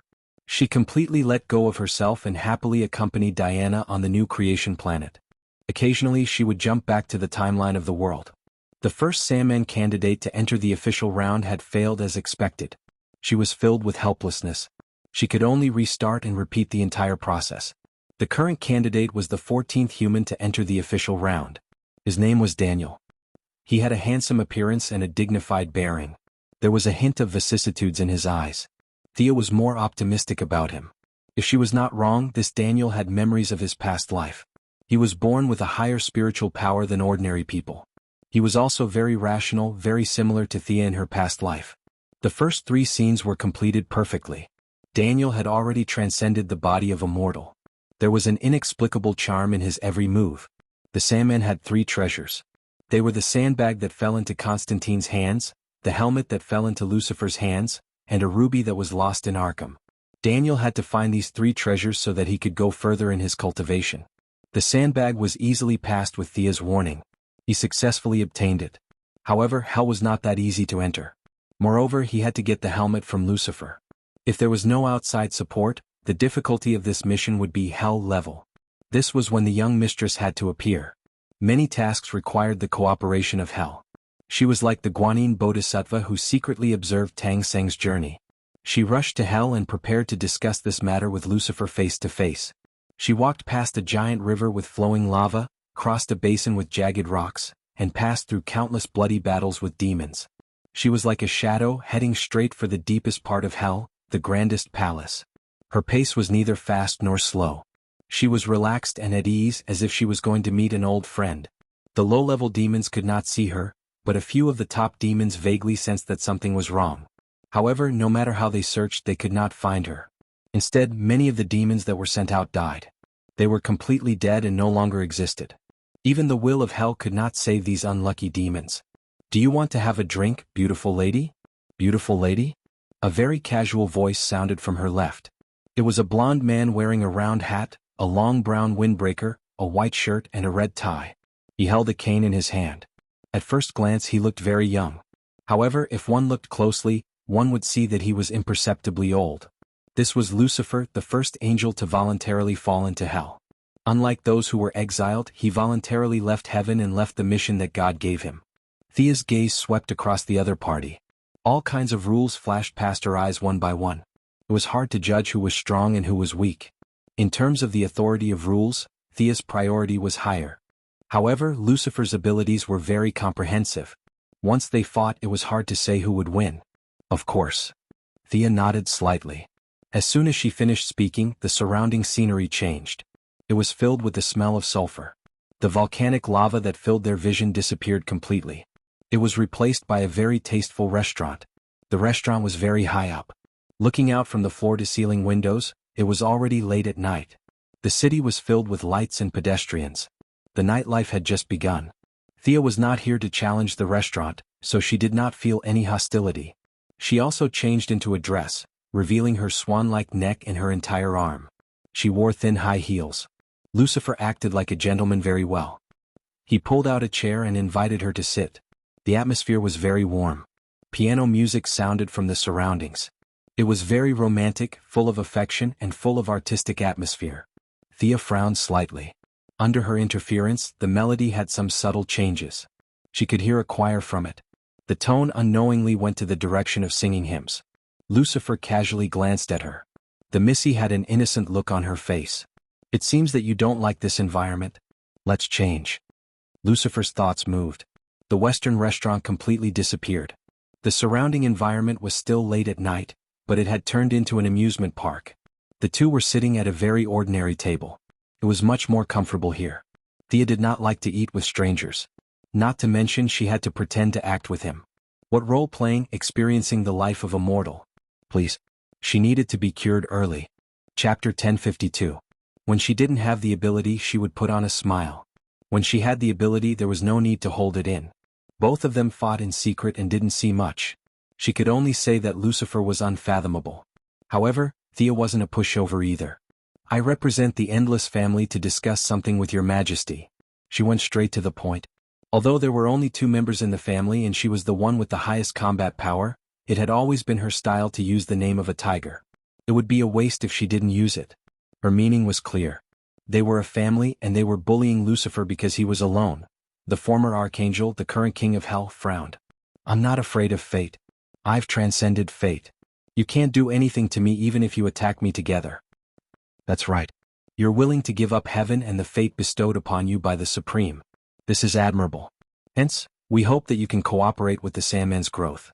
Thea didn't seem to hear the unfriendliness in his words and continued speaking. The Endless family will owe you a favor.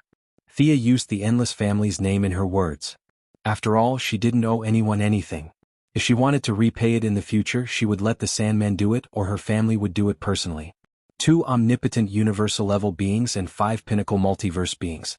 With such combat power gathered, even heaven and hell wouldn't be able to stop them. Lucifer revealed an expression that said he couldn't afford to offend them since they had the numbers advantage. He couldn't be bothered to pretend to be a gentleman. He waved his hand lightly and agreed to this matter. After they finished talking about official matters, the atmosphere calmed down. Speaking of which, why did your majesty leave heaven back then? That father of yours? Did he expect you to do this? Thea asked curiously. He knows everything. There's nothing and no existence that can escape his attention. Even our conversation today is within his expectations. Lucifer stopped pretending to be a gentleman. He threw away his hat, loosened his bow tie, and poured himself a glass of wine.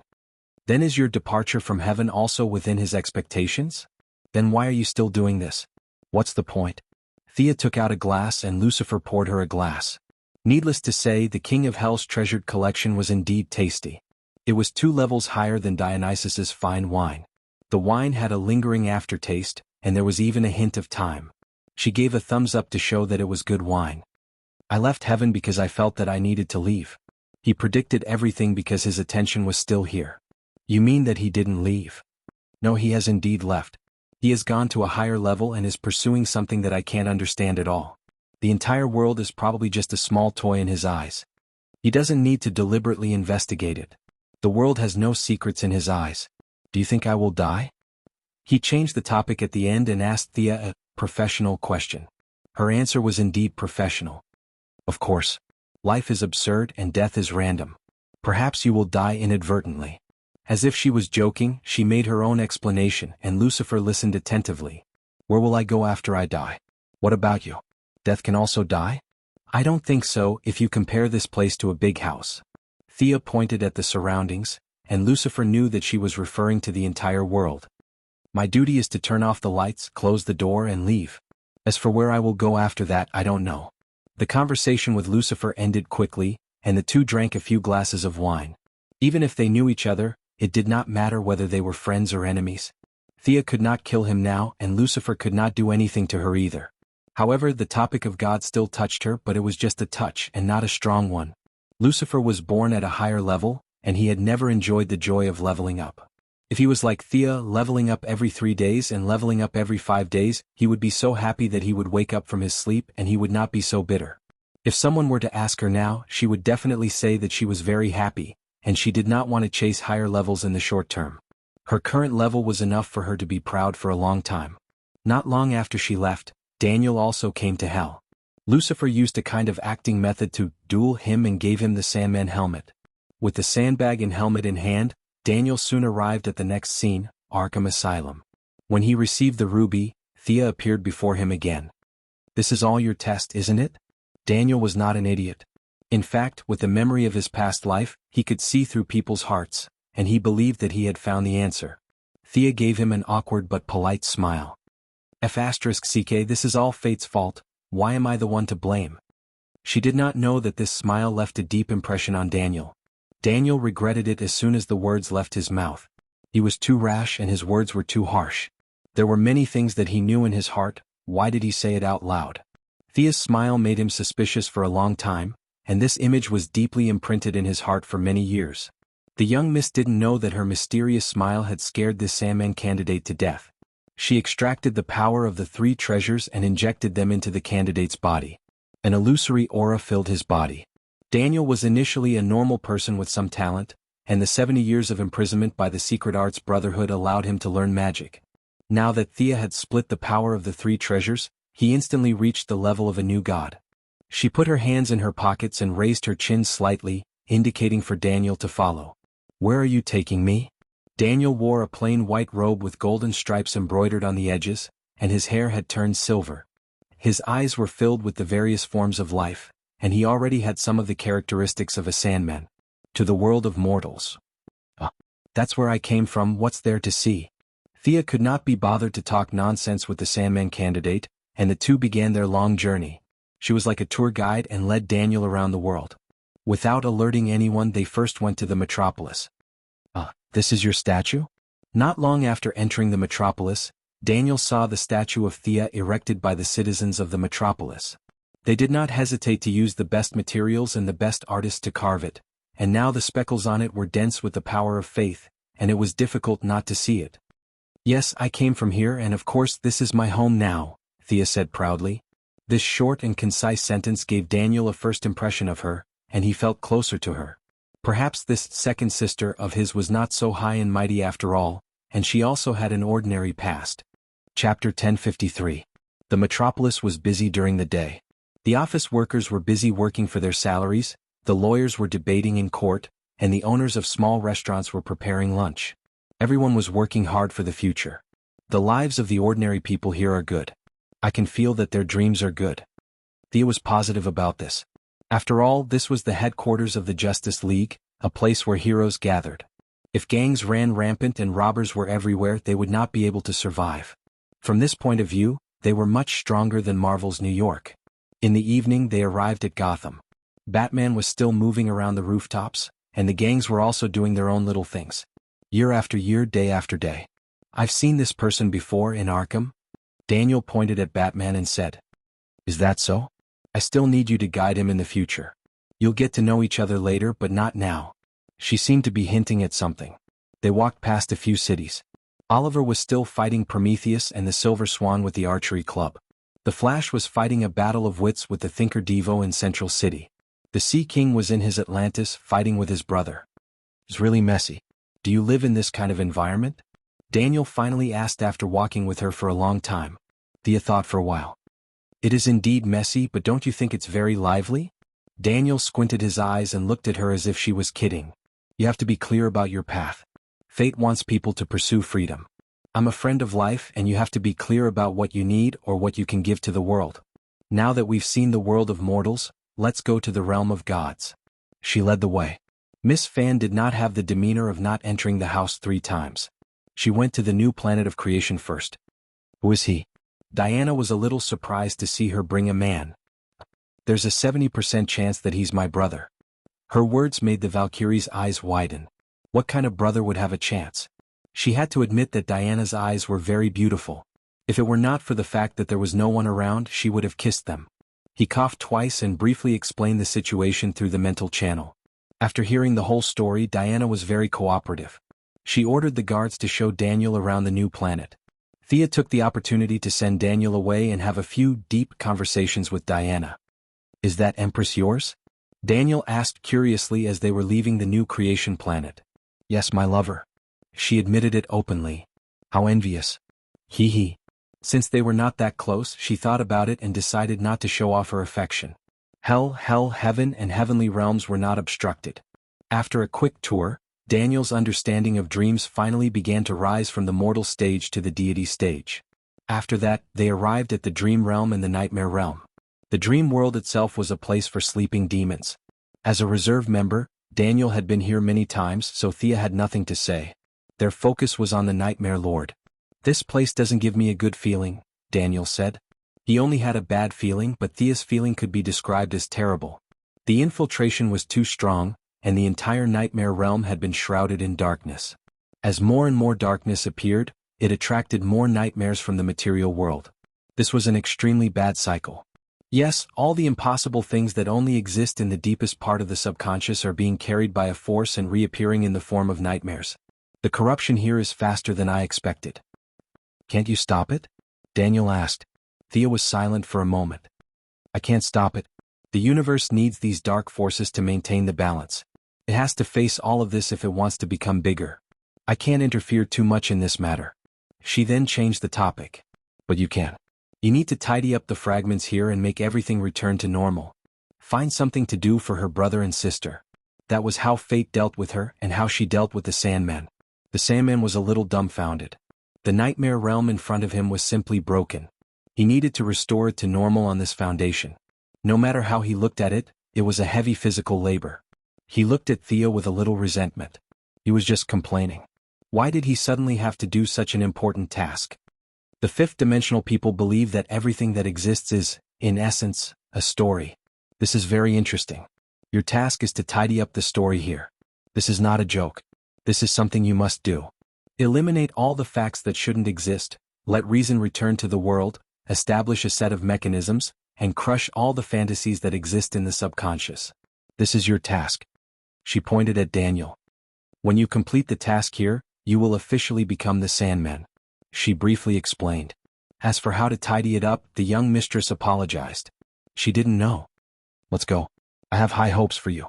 I hope you can become a member of the family. We still have one last stop, the Apocalypse Star." She pulled Daniel, whose footsteps were heavy, and they quietly arrived at the Apocalypse Star.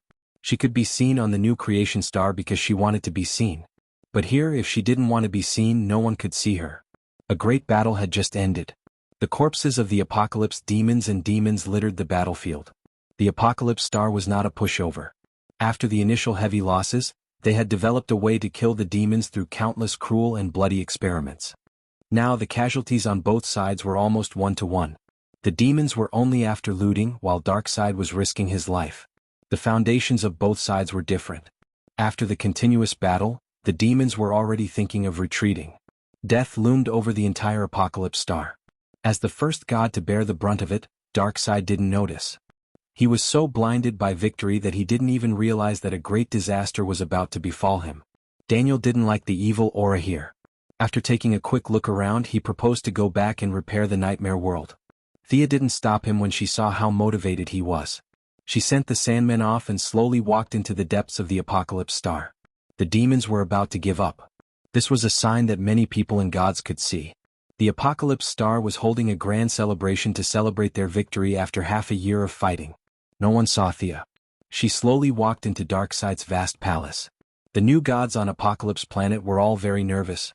The extraction of the anti-life equation was nearing its end. Darkseid had summoned them to his side to prevent anyone from trying to take advantage of the situation, and he was also worried about the conduct of his subordinates. What if one of them had evil intentions and wanted to steal his item? Chapter 1054. The good traditions of the Apocalypse Star were on full display at this moment. Everyone was greedy. It just depended on how rational they were.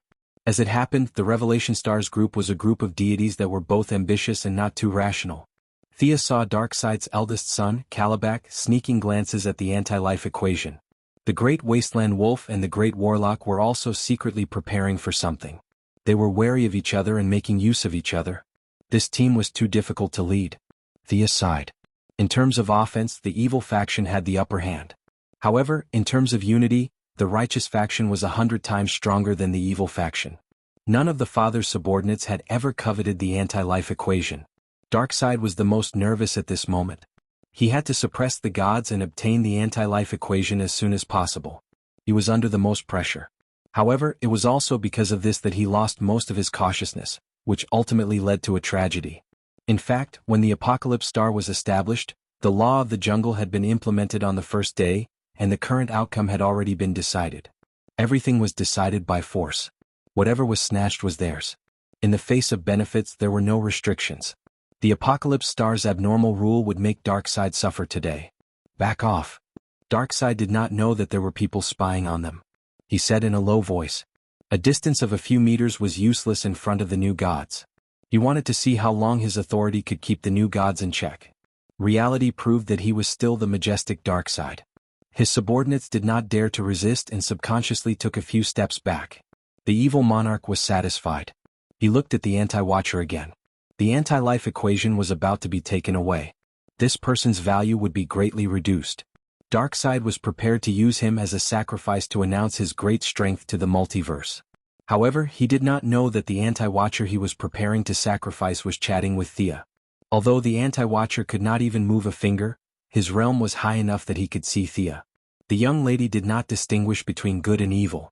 Even the demon king of hell, Lucifer, could sit together and drink. Chatting with the anti-watcher who had destroyed many universes was not a big deal. They had been discussing the issue of re-employment for the anti-watcher. The anti-life equation was removed, and counter-supervisor was completely free. He would remove the burden of constantly destroying the universe and become Morbius again. From what I can see, you won't die today. The life energy needed to reshape you is nothing to me, but why should I help you? If I remember correctly, you were killed by the Black Death Emperor and it was my white lamp that saved you. You still owe me a favor. The young miss would never do a losing deal. The counter-monitor in the spiritual world gritted his teeth in anger. That was obviously done by Black Thea. Even if you resurrected, what did you do after that? You got Darkseid to beat me up. What have you done? Don't you feel anything in your heart? No matter how he thought about it, being killed again in a critical state was not a pleasant thing. However, at this time he really did not have much capital to argue with Thea, so he could only throw out his chips first. He said very tactfully, "What about the antimatter cannon? Didn't I help you get rid of the Black Death Emperor? That guy is your enemy too. You did that to vent your anger, didn't you?" The counter-monitor insisted that he was not venting his anger, but doing it out of righteousness. Thea did not believe his words at all. However, after thinking about it, getting rid of the Black Death Emperor was indeed an important step on the path to death. Alright, seeing that you're pitiful, I'll let bygones be bygones. Tell me what benefits you can give me now. If you agree, I'll save you once. Thea was not anxious at all, waiting for him to name his price. The counter-monitor tower is in your hands, right? I call it Hell's Tower now. Fortunately, it was in the spiritual world. The counter-monitor almost vomited blood. Do you have any shame? That's right. Hell's High Tower. The High Tower can adjust the frequency of the multiverse's vibrations, and the authority to control this is currently in my hands. Your endless family should know that the multiverse will soon experience an unprecedented darkness, and this Hell's High Tower will play an important role in this. Friends of life, saving the innocent and doing your best to help the ordinary people. Isn't this your mission? For the two multiverses to merge smoothly, and to do your best to save the ordinary people, isn't this what you've always been doing? The counter-monitor understood her mission very well and said word by word. Thea quickly weighed the pros and cons in her mind. The universe wanted to evolve, and it wanted to completely devour the dark multiverse and make it a part of itself, and vice versa for the dark multiverse. From the perspective of the entire universe, there was no difference between the two. No matter how they evolved, it would be the same for the universe as a whole. The universe did not care about justice or evil. However, from the perspective of life, the problem was huge. Thea could not guarantee how many people she could save. Just as she said to Daniel, at her level, There was no chance for her to do anything. She was more like a chess player pushing things forward. She could not personally participate, because this would destroy the balance between the parties. Thea did not agree or disagree. She asked the counter-monitor curiously, "After taking off this armor, where do you plan to go?" She could understand the counter-monitor's behavior of crippling himself. No one could accept an intelligent life being turned into some kind of program and could only do something passively. When Morbius first became the counter-monitor, he had probably lost his sense of self and could only carry out his tasks mechanically. It was only after he almost died twice that he broke free from the control. Facing Thea's question, he did not hesitate. "Leave this place, leave this world and see some new things and new rules. How about it? Do you agree to my deal?" "I promise you." After agreeing on the terms of the deal, they looked at Darkseid again as if they were looking at a dead man. A strong sense of uneasiness shrouded Darkseid's heart, but he suppressed it forcefully. He thought that the environment was making him anxious. His mountainous body stood there, silently waiting for the final result. Heavy pressure surrounded the gods. They each had their own thoughts. Some wanted others to take advantage of them, some hoped that the trouble would not implicate them, and some hoped to replace the evil tyrant. Time passed slowly.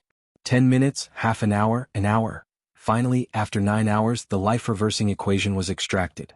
Streaks of bright red energy cyclones mixed with countless black particles. The destructive energy swirled around each other like a miniature universe. Chapter 1055. Stop right there. Seeing that the anti-life equation had finally appeared, Kalibak, the eldest son of Darkseid, who had been severely injured by Sia several times, could not suppress the desire in his heart. He could not help but take a step forward, but he was immediately stopped by Darkseid. Thea was secretly amused. Kalibak was a complete idiot. Even if Darkseid did not die today, he would not be able to inherit the throne. Just because he was evil did not mean that he was brainless. Darkseid was very cautious. He scanned the faces of the gods one by one, taking in all their greed and greed. However, he was not afraid. He had enough power to suppress all disobedience. His movements were slow but firm. Under the gazes of the gods, he grabbed the anti-life equation with one hand. The anti-life equation seemed to have made a comparison and finally accepted Darkseid. It then turned into a ball of energy and entered his body. It flowed from his palm to his arm, then to his entire body. The scarlet energy appeared around his body. At first it was just a shadow, but it gradually turned into cyclones. Darkseid's power shot up like a rocket. The entire Apocalypse planet was roaring because of the anti-life equation. Ordinary people were panicking, thinking that it was another natural disaster. However, the Great Plains wolves were flabbergasted. Where did this fear come from? Only Thea knew that the Apocalypse planet was rejecting the anti-life equation. It was a power that should not exist in this world, not even in the realm of gods. Perhaps Darkseid had also received a warning, but he did not care. He had to choose between the safety of the Apocalypse planet and his own power. This choice was not a problem for him. Other than the Mad Wuxia Khan, he was already at the peak of the new gods. He also had the Omega effect, and now that he had obtained the anti-life equation, the combination of the three powers allowed his strength to finally surpass the bottleneck of the peak of the multiverse, moving towards a higher level. After breaking through the bottleneck, Darkseid's vision suddenly widened. His eyes narrowed as he saw Thea, who was not far away, sizing him up. The Thea today was different from any time he had seen her before. There was no murderous intent, no playful expression. She was calm, as if she was looking at an old friend. "Damn it. What kind of look is that? You actually appeared on Planet Revelation in your true form." His instincts told him that there was something fishy going on, and he forced himself to calm down. Thea waved her hand. "I'm not here to fight with you. I'm here to fulfill my duty. Perhaps you can understand it as a rule. I'm not here to cause trouble for you. I'm here because I have to be here." Darkseid looked at her coldly, as if he was trying to gauge her strength. Since he was trying to fuse the anti-life equation, she must be here to cause trouble. He thought he had guessed Thea's intention. "Get out. You're not welcome here. Otherwise I won't hold back." Hee hee. Thea put her hands in her pockets and said casually, "I won't mind your rudeness because you won't be able to laugh soon." Darkseid's uneasiness grew. He ordered his men, "Capture her. All of you attack together." The Great Plains wolf was dumbfounded. His boss was pointing at the air. Who was he trying to catch? Her. He must have grown too strong and lost his mind. As the oldest of the new gods, he was reminded of Wuxia Khan's crazed state. He felt bitter, but at the same time he was secretly delighted. If Darkseid went crazy with the Apocalypse army under his control, it would be his turn to become the boss of the new gods. Seeing the confusion and doubt on his men's faces, Darkseid quickly turned to Thea. There was no illusion at all. How could his men not see her? Good move. You're qualified to be my opponent. He wanted to say a few more words to buy time. At the same time, he accelerated the fusion with the anti-life equation. Thea glanced at him coldly. Did he think that he wasn't dying fast enough? She tapped her finger lightly, and a white light shot out and hit the lifeless body of the anti-monitor. Amidst the clattering sounds, a bald middle-aged man stood up from the huge armor. He was the previous god of knowledge, the previous anti-monitor, Morbius. He closed his eyes and took a deep breath. This was the breath of freedom. As the anti-monitor, he still had his knowledge and understanding. As long as he had enough energy and time, he would return to the top. This was a standard practice of abandoning his cultivation, and the result was not too bad for him. He hurriedly handed over the control rights of the anti-monitor tower, or rather, the Tower of Hell, to Thea and completed the deal. Thank you for your help. The authority is yours. As for whether you save or destroy the world, it has nothing to do with me.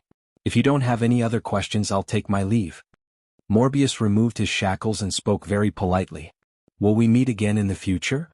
Definitely not. You're very confident, aren't you? Her words were normal, but there was a lot of information in them. As long as she was still in this world, no one could escape from her. Morbius spoke so confidently. It seemed that he had found the path to another world. Then I wish you a safe journey. Thea nodded slightly. Morbius was leaving this world and they would not have the chance to meet again. Although she did not know where he had found the path, Thea was not envious. She had even been to Marvel, so she was not interested in some random worlds. Morbius used a unique method to leave the Apocalypse Star. At first, death could still be seen on him, but his shadow became fainter and fainter, and soon disappeared from Thea's sight. He had truly left. This guy is quite capable, right? Thea asked Darkseid casually. It's your turn now, old friend. It's almost time. Darkseid's realm had reached a certain point, and he finally realized his own problem. Deity positions, the Omega effect, and the anti-life equation. Any one of them was suitable for him. If he combined any two of them, he might be able to do it. After all, he had a very strong foundation. However, it was dangerous to combine three different sources of energy. I am the invincible Darkseid. I can defeat all obstacles. These are insignificant obstacles. He was still stubbornly holding on. At the same time, he was trying his best to use all his power to suppress the anti-life equation. Thea did not comment. She was afraid of causing a misunderstanding. She even took a few steps back and smiled as she watched him die. A bunch of negative deity positions coupled with the Omega effect that symbolized the end, and now mixed with the anti-life equation, three completely different energies with similar attributes were forcefully fusing together. He didn't want to die too quickly, not to mention that the anti-life equation had been tampered with by Michael. Chapter 1056. I can do it, I can do it. Darkseid's eyes were spitting fire. His muscles bulged and his body grew rapidly. He quickly became a 10-meter-tall giant. His energy was accumulating rapidly. Not only did he not manage to get rid of it, but he even suppressed it, causing it to rebound. Blood-red flames burned wildly on the surface of his body. Black gas seemed to be trying to suppress the flames, but it only helped them spread. Seeing this, the Great Plains wolf seemed to have thought of something. Without another word, he turned and ran with his axe. Great Warlock Desard, the kind grandmother, and the other new gods also realized that something was wrong. They all scattered and fled. Only Kalibak was still standing in his original position. He didn't care whether his father was in trouble or not. Instead, he wanted to reap the greatest benefits from this. This evil version of the father-son relationship was truly touching. Darkseid had always disliked this son. Since he couldn't have him, he threw a punch at him. Old man. Since you won't give it to me, I'll take it myself. Father and son finally clashed. Kalibak unleashed all his potential. Like a wild beast, he dodged the iron fist and wielded his serrated sword. He was about to clash with Darkseid. Unfortunately, there was a huge gap in their strength. Now that Darkseid had grown much stronger, Kalibak's attacks were no match for him. He was defeated in one round and was reduced to a punching bag. The energy in Darkseid's body had reached its limit. He finally found an opening to vent his energy, and he began to punch like a madman. He killed Kalibak with just 2 punches. Then he destroyed him with another punch. His body, divine seat, and soul were all destroyed. He had been destroyed by the Omega effect of the anti-life equation. Sensing the disappearance of Kalibaka's aura, the other new gods ran even faster. Why aren't you running? Aren't you afraid of me? Darkseid had already grown to a height of 30 meters. He asked Thea in a muffled voice. The young mistress looked up at him and frowned slightly. This guy was indeed powerful and his foundation was solid. However, this was as far as he could go. The aura of death on Darkseid's face was extremely thick. He was using his will to save his life. Unfortunately, his time was up. Crack, crack. An almost imperceptible cracking sound came from the depths of Darkseid's soul. The sound grew louder and gradually spread to his mind, will, and body. Darkseid's chest completely split open, and a beam of light shot out from the front and back of his body. At first there was only one beam, then 3 and finally a dozen. Each beam of light was about a meter in diameter and contained unfathomable energy. He opened his mouth to ask for help. At least he felt that Thea, who came from a higher dimension, could save him. But before he could say anything, he found that the world around him had become so strange. This was a world of black and white. There were only these two colors in the world. Thea looked at him without changing her expression, and he returned to his normal size. Out of the corner of his eye, he saw the 30-meter-tall giant overflowing with energy that was about to explode. He knew that it was also him. The agitation from before had completely disappeared, and his rationality had returned. He finally understood his current state. Am I dead? Strictly speaking, you're not dead yet. You're just a hair's breadth away from death. Thea pointed at the giant. You'll die when he explodes. Are you going to save me? He asked with a hint of hope. Thea mercilessly shattered his fantasy. Impossible. You're already in such a state. Who can save you? She wanted to say that she was here to witness this moment, but she was afraid that she would infuriate Darkseid to death. I'm a friend of life. Starting from you, I'll absorb enough death to officially carry out my duties. While there's still time, if you have any backup plans, you can use them. Otherwise, it'll be too late. Thea seemed to be implying something. Darkseid gritted his teeth and clenched his fists. Unfortunately, he was only an illusion before his death here. He could not use any of his strength. Won't you stop me? Thea shook her head. You can do whatever you want. Whether you live or die has nothing to do with me. I only want to witness your death. I have to say that you're quite lucky. If I had completed the rules, you wouldn't have been able to escape so easily. After saying that, she closed her eyes and did not say anything else. The death of Darkseid, a top-tier god, was a huge matter to the multiverse. It was the same for her.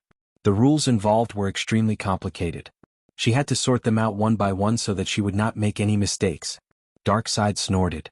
In the face of his own death, he was still a little afraid. He took 2 deep breaths and forced himself to calm down. Let me out. Thea waved her hand and tossed his consciousness out. Then an earth-shattering firework exploded before her eyes. Darkseid's body exploded from the inside out. The loud sound reverberated throughout the entire Revelation planet. Then it spread to the god's domain in the multiverse. The violent energy blasted the palace away, and all the buildings within 50 kilometers were destroyed.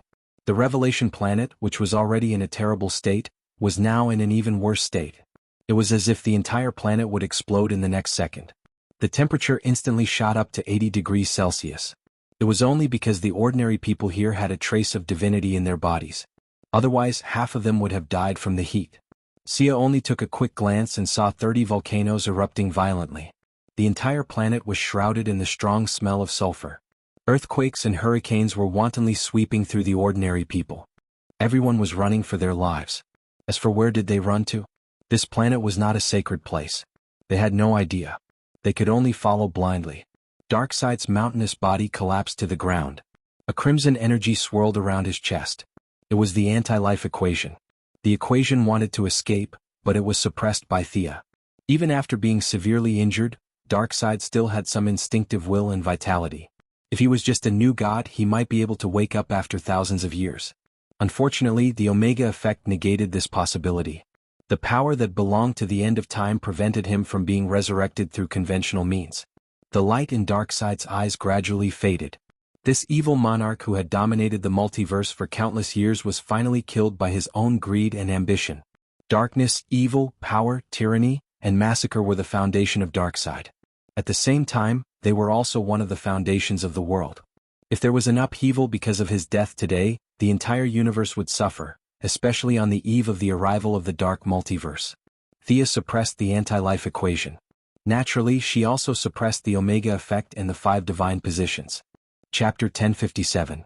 You said you wouldn't stop me? A weak voice rang out in her ears. The young mistress gasped in surprise. She took a closer look and realized that it was Darkside's soul. Darkseid had been coveting the deity of death for many years. Although he had never touched the deity of death and soul, he had managed to figure out many things from them. He had turned himself into a doppelganger, and the doppelganger into his original body. Darkseid, who had 5 deity positions, the omega effect and the anti-life equation, was indeed dead. However, his doppelganger was still alive. Through some sort of transition, his doppelganger had become his original body. Thea clicked her tongue. Darkseid's trick was ingenious. It seemed that everyone had their own tricks up their sleeves these days. Alright, let's go. She let go of her suppression slightly, and Darkseid's soul escaped from his lifeless body. A black aura surged out and swept up the evil deity position. This was the highest level of the 5 deity positions, and it was the most suitable for him. Even though his original body was dead, the evil deity position still acknowledged him. He wanted to take the other 4 deity positions, but he was not a god with profound spiritual power. In his soul form, he did not have much spiritual power to communicate with the deity positions. Power did not care about him at all. Darkness was slightly hesitant. Massacre and tyranny were tempted, but they rejected him in the end. In the end, other than the evil deity position, he had snatched the other deities. They did not acknowledge him. Thea coughed. If you don't leave now, don't blame me for falling out with you. Helplessly, he turned into a black light and disappeared into the horizon. After his soul left, what little life force he had left was finally exhausted. The power of the deity position, the power of the omega effect, and the anti-life equation were like wild horses, attacking her crazily. The multiverse was also shaken by this level of death. Thea blocked the prying eyes of the outside world. After thinking for a while, she summoned 5 people. Superman, Batman, Death Knell, Orion, and Mr. Miracle, Scott. She left a small area in the current area and stopped the timeline of the entire multiverse. Orion, the adopted son of the Heavenly Father, and Scott, the adopted son of Darkseid, were bystanders who had no idea what was going on. They had met each other on Earth before, so they naturally stood together. Superman and Batman knew a portion of the information and the rest was based on guesses. They could be considered half-insiders. Death Knell was fully aware of this matter and had even made many preparations in advance. Orion, Scott, Batman, and Death Knell all knew that this was the Apocalypse Star. Only Superman didn't know, but Batman whispered something into his ear. Poor Superman, who was helping the Kryptonians build houses, didn't know why he was called over. Gentlemen, something big has happened in the multiverse. Darkseid is dead. She did not need to say anything. His body was right there and everyone knew who he was. Death Knell did not say a word. He was the most confident. With Thea's help, it would not be difficult for him to obtain a deity's position. Batman also knew a lot of inside information. The two of them were just onlookers. Orion didn't have the slightest bit of regret for his father's death. He was very happy. His father's greatest enemy was finally dead. Scott was glad that he didn't have to hide anymore.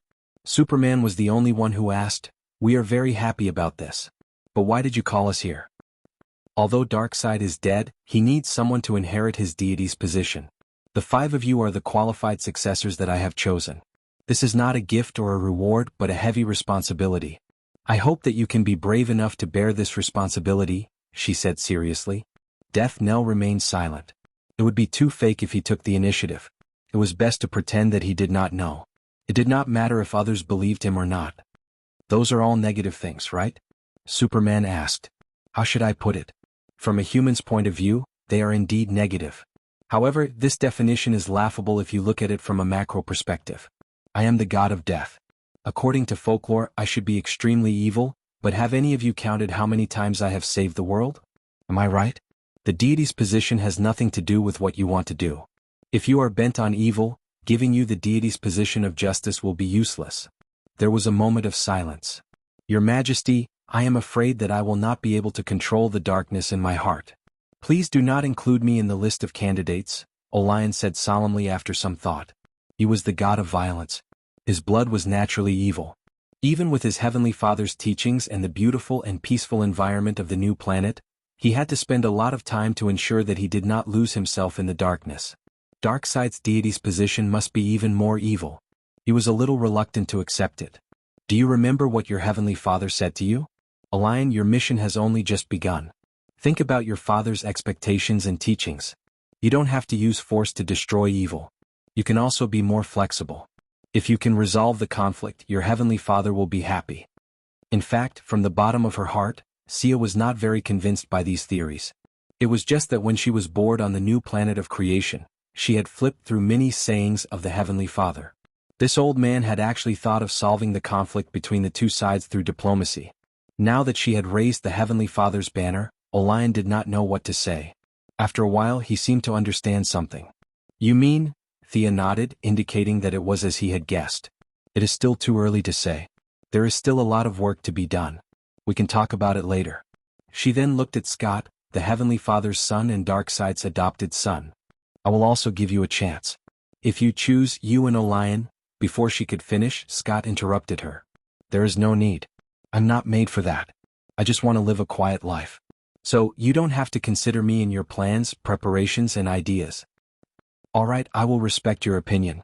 Thea was giving her Heavenly Father face because of Diana. Her Heavenly Father had secretly provided some help to Diana when she was stabilizing the situation. Otherwise, the war goddess would not have been able to stabilize the new planet so quickly. Actually, Orion was the most suitable candidate. He was the rightful second son. Now that Kalibak had been killed, he was even the only successor to the Apocalypse Star. However, just as she said, there was still a lot of work to be done. She then turned to look at Superman, Batman and Death Knell. What do you all think? I am willing to take on some responsibility. Death Knell immediately expressed his support. The choice was now in the hands of Superman and Batman. If we choose this divine position that you speak of, what effect will it have on the future of the universe? Batman was already somewhat moved. He understood what Thea was thinking, but Superman did not understand the deeper meaning behind it. Chapter 1058. Thea pointed at Darkseid's body. If those divine thrones are still on Apocalypse Star, they will be used by evil. If you can get your hands on them, the power of evil will fade and justice will rise. This is why I gathered all of you here, not to share them with the evil gods. I'm not asking you to join them. I'm planning to use your willpower to restrain the negative deity positions. I don't know if I've made myself clear? She looked at them and explained in the most concise manner. Superman nodded. Very clear. I'm willing to do this. If I fall, please kill me. Thea chuckled. That's not necessary. It's just a deity position. You won't lose yourself to it. She had them adjust their mental states. Although it was a little subjective, a good mental state would make it easier to gain the recognition of the deity position. I'll release the restrictions. Get ready. Sia had just released a bit of her suppression when she saw the strength deity flying out with a red tail of flame. It didn't choose anyone else at all. It didn't even have the intention to look at them. It rushed straight into Superman's body. The young mistress was speechless. This level of compatibility was unparalleled. Both sides didn't need to cooperate or confirm with each other. They crossed the first step and began the second stage of fusion. She narrowed her eyes. This might be a special case. Normally it wouldn't be this fast. Who wants to go first? According to the agreement, Death Knell was the second to go. Thea secretly pushed for the deity position of Slaughter to choose Death Knell after a few comparisons. Power and Slaughter both had a successor. It was as if the multiverse that was about to be destroyed in the next moment showed signs of calming down. Apocalypse Star, which had been trembling and releasing energy without restraint, also slowly calmed down. The surface temperature was still high, but it was pulled back from the brink of destruction. Thea returned to the normal flow of time. She told Superman and Death Knell some things to take note of for the new god before sending them back. Superman's foundation was frighteningly deep. The deity position of power didn't change him much. At most, it was just icing on the cake. He was still the same as before. Death Knell, on the other hand, was no match for him. Previously, he was considered a strengthened person, and with the yellow lamp, his body was slightly improved. But in front of the new god, this was nothing. It was as if he had skipped the demigod stage from the mortal stage and directly ascended to godhood. Thea asked him to return to the underworld to fuse with it. She had set up a formation there in advance, which could greatly improve one's physical fitness and facilitate the fusion. Death Knell, the god of slaughter, undoubtedly belonged to the ranks of hell. After the Kanto god of shadows and the Fiora god of souls, he became the third new god of hell. In terms of the nature of the divine position of power, there was no distinction between good and evil. Logically speaking, it was more appropriate for him to go to the new planet of creation. But Thea was afraid that he would hook up with Diana. After asking for his opinion, she decided that Clark should go back and help the Kryptonians build houses. After sending off the 2 new deities, she looked at the remaining 2 deity thrones and 3 other candidates. Scott expressed that he was willing to be a substitute. There was really no way to consider him. Batman continued to remain silent. Only Orion came up to choose. The result of both choices made his face darken. He already had the god of violence, and now tyranny had chosen him. Am I really destined to not be able to get rid of evil? Orion's face was full of bitterness. Someone has to bear the crown of evil. If it is destined, then you may be able to make some changes and lead the Apocalypse Star. You don't have to completely eliminate evil, but you can reduce disputes. Do you understand what I mean? She asked Orion. The adopted son of the Heavenly Father nodded bitterly. Let's return to the new planet of creation first. The follow-up still needs to be coordinated. I will meet the Wasteland Wolf later. The following matters need to be discussed with several parties. Ignoring the self-pitying Orion, Thea gestured to Scott and Batman. Who wants to go first? Batman stood straight and motionless. Scott sighed and walked forward. In less than 3 seconds he was overjoyed. The god of darkness was not interested in him at all, and he did not have any approval of darkness. The compatibility between the two was close to 0. It seems that it has nothing to do with me, he said in a relaxed tone. Thea expressed her respect for this. Not everyone liked a life of fighting and killing. Some people like to find a place to live their lives. She felt that this was understandable. All right, I will send you back. I will not disturb your life in the future. After sending Scott away, she had repaid the Heavenly Father's favor. The question finally returned to Batman. Do you really think that I should take this step? This is too heavy for me. This time, Thea did not mention the future or any duties. This was because Daniel had mentioned several times that the destruction of the nightmare was accelerating. She had to stop it at the source. Otherwise, the dark multiverse would invade. She changed the topic. Do you still remember our conversation when you came out of the time turbulence? Not knowing why she changed the topic so quickly, Batman still nodded. That matter is not over yet.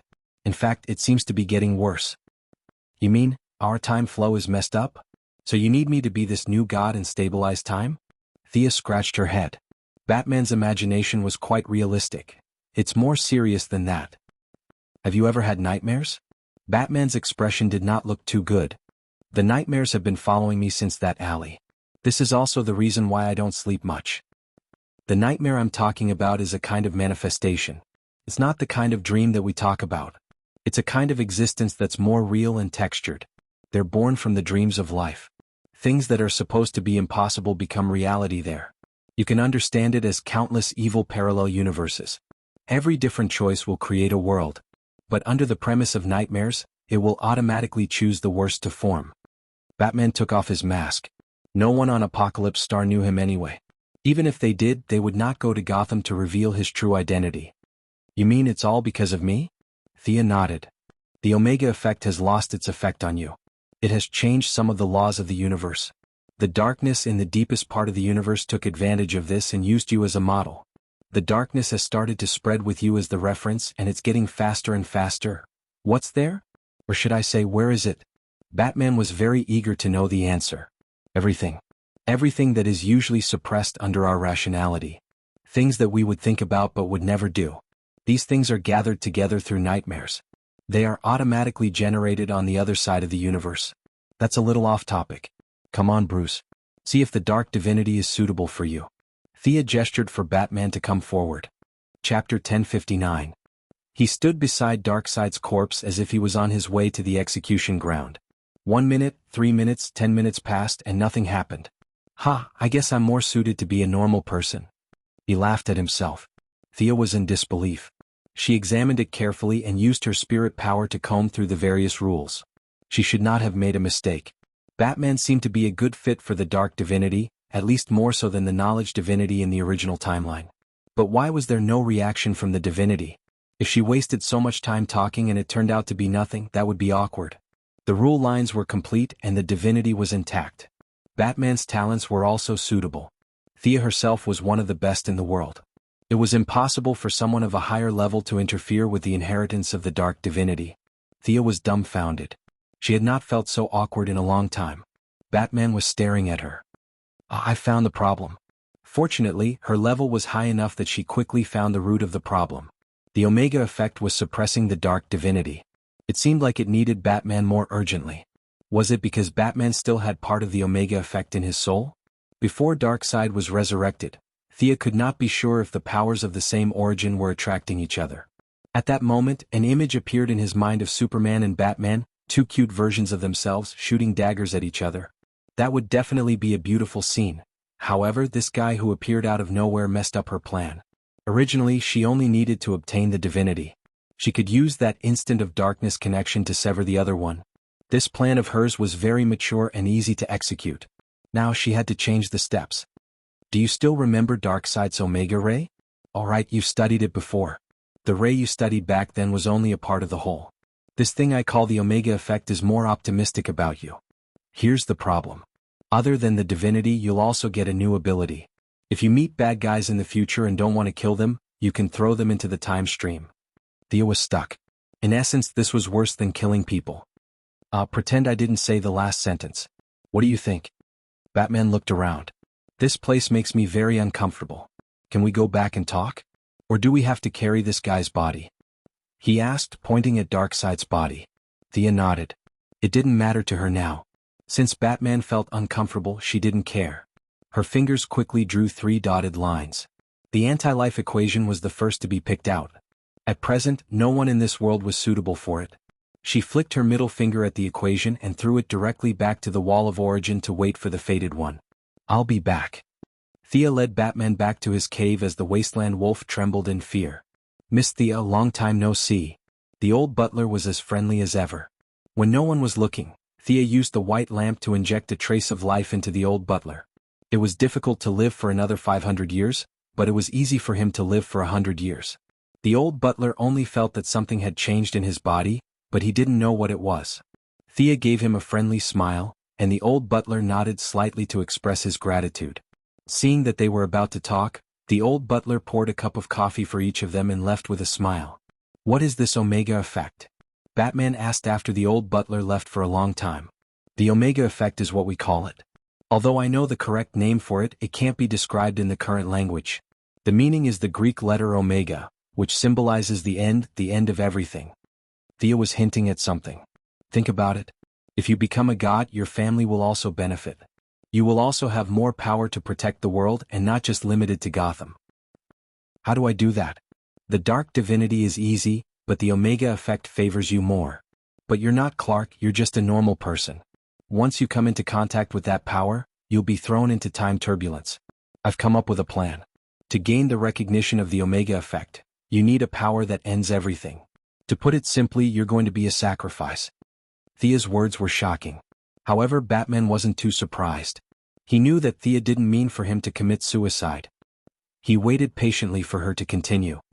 I'm not sure how Darkseid obtained the Omega effect, but if you want to be recognized, you have to make a sacrifice, and this sacrifice can only be you. Everything started because of you, and it will end because of you.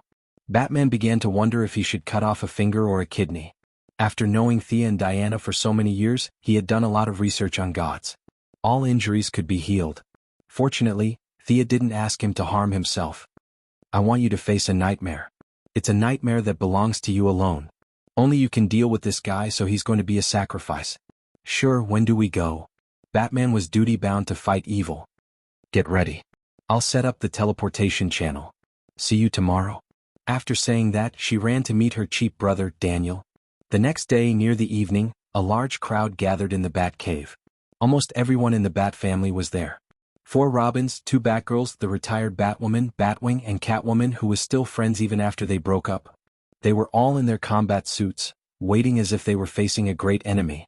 Batman didn't want too many people involved in his affairs, but the old butler had informed a few of them. No matter what they thought of Bruce before, they were all here to help, even if they had to die in battle. Thea was shocked when she came over. Why were there so many people? Daniel, who came with her, was even more panicked. He had been forced to work overtime by Miss Heartless all night. Finally, he managed to cut out a small piece of the original mess of a nightmare and used it as the venue for today's event. However, he didn't expect so many people to be present. He was afraid that it was part of his sleeping demon trial. He hurriedly explained to Thea, "Are all these people going in?"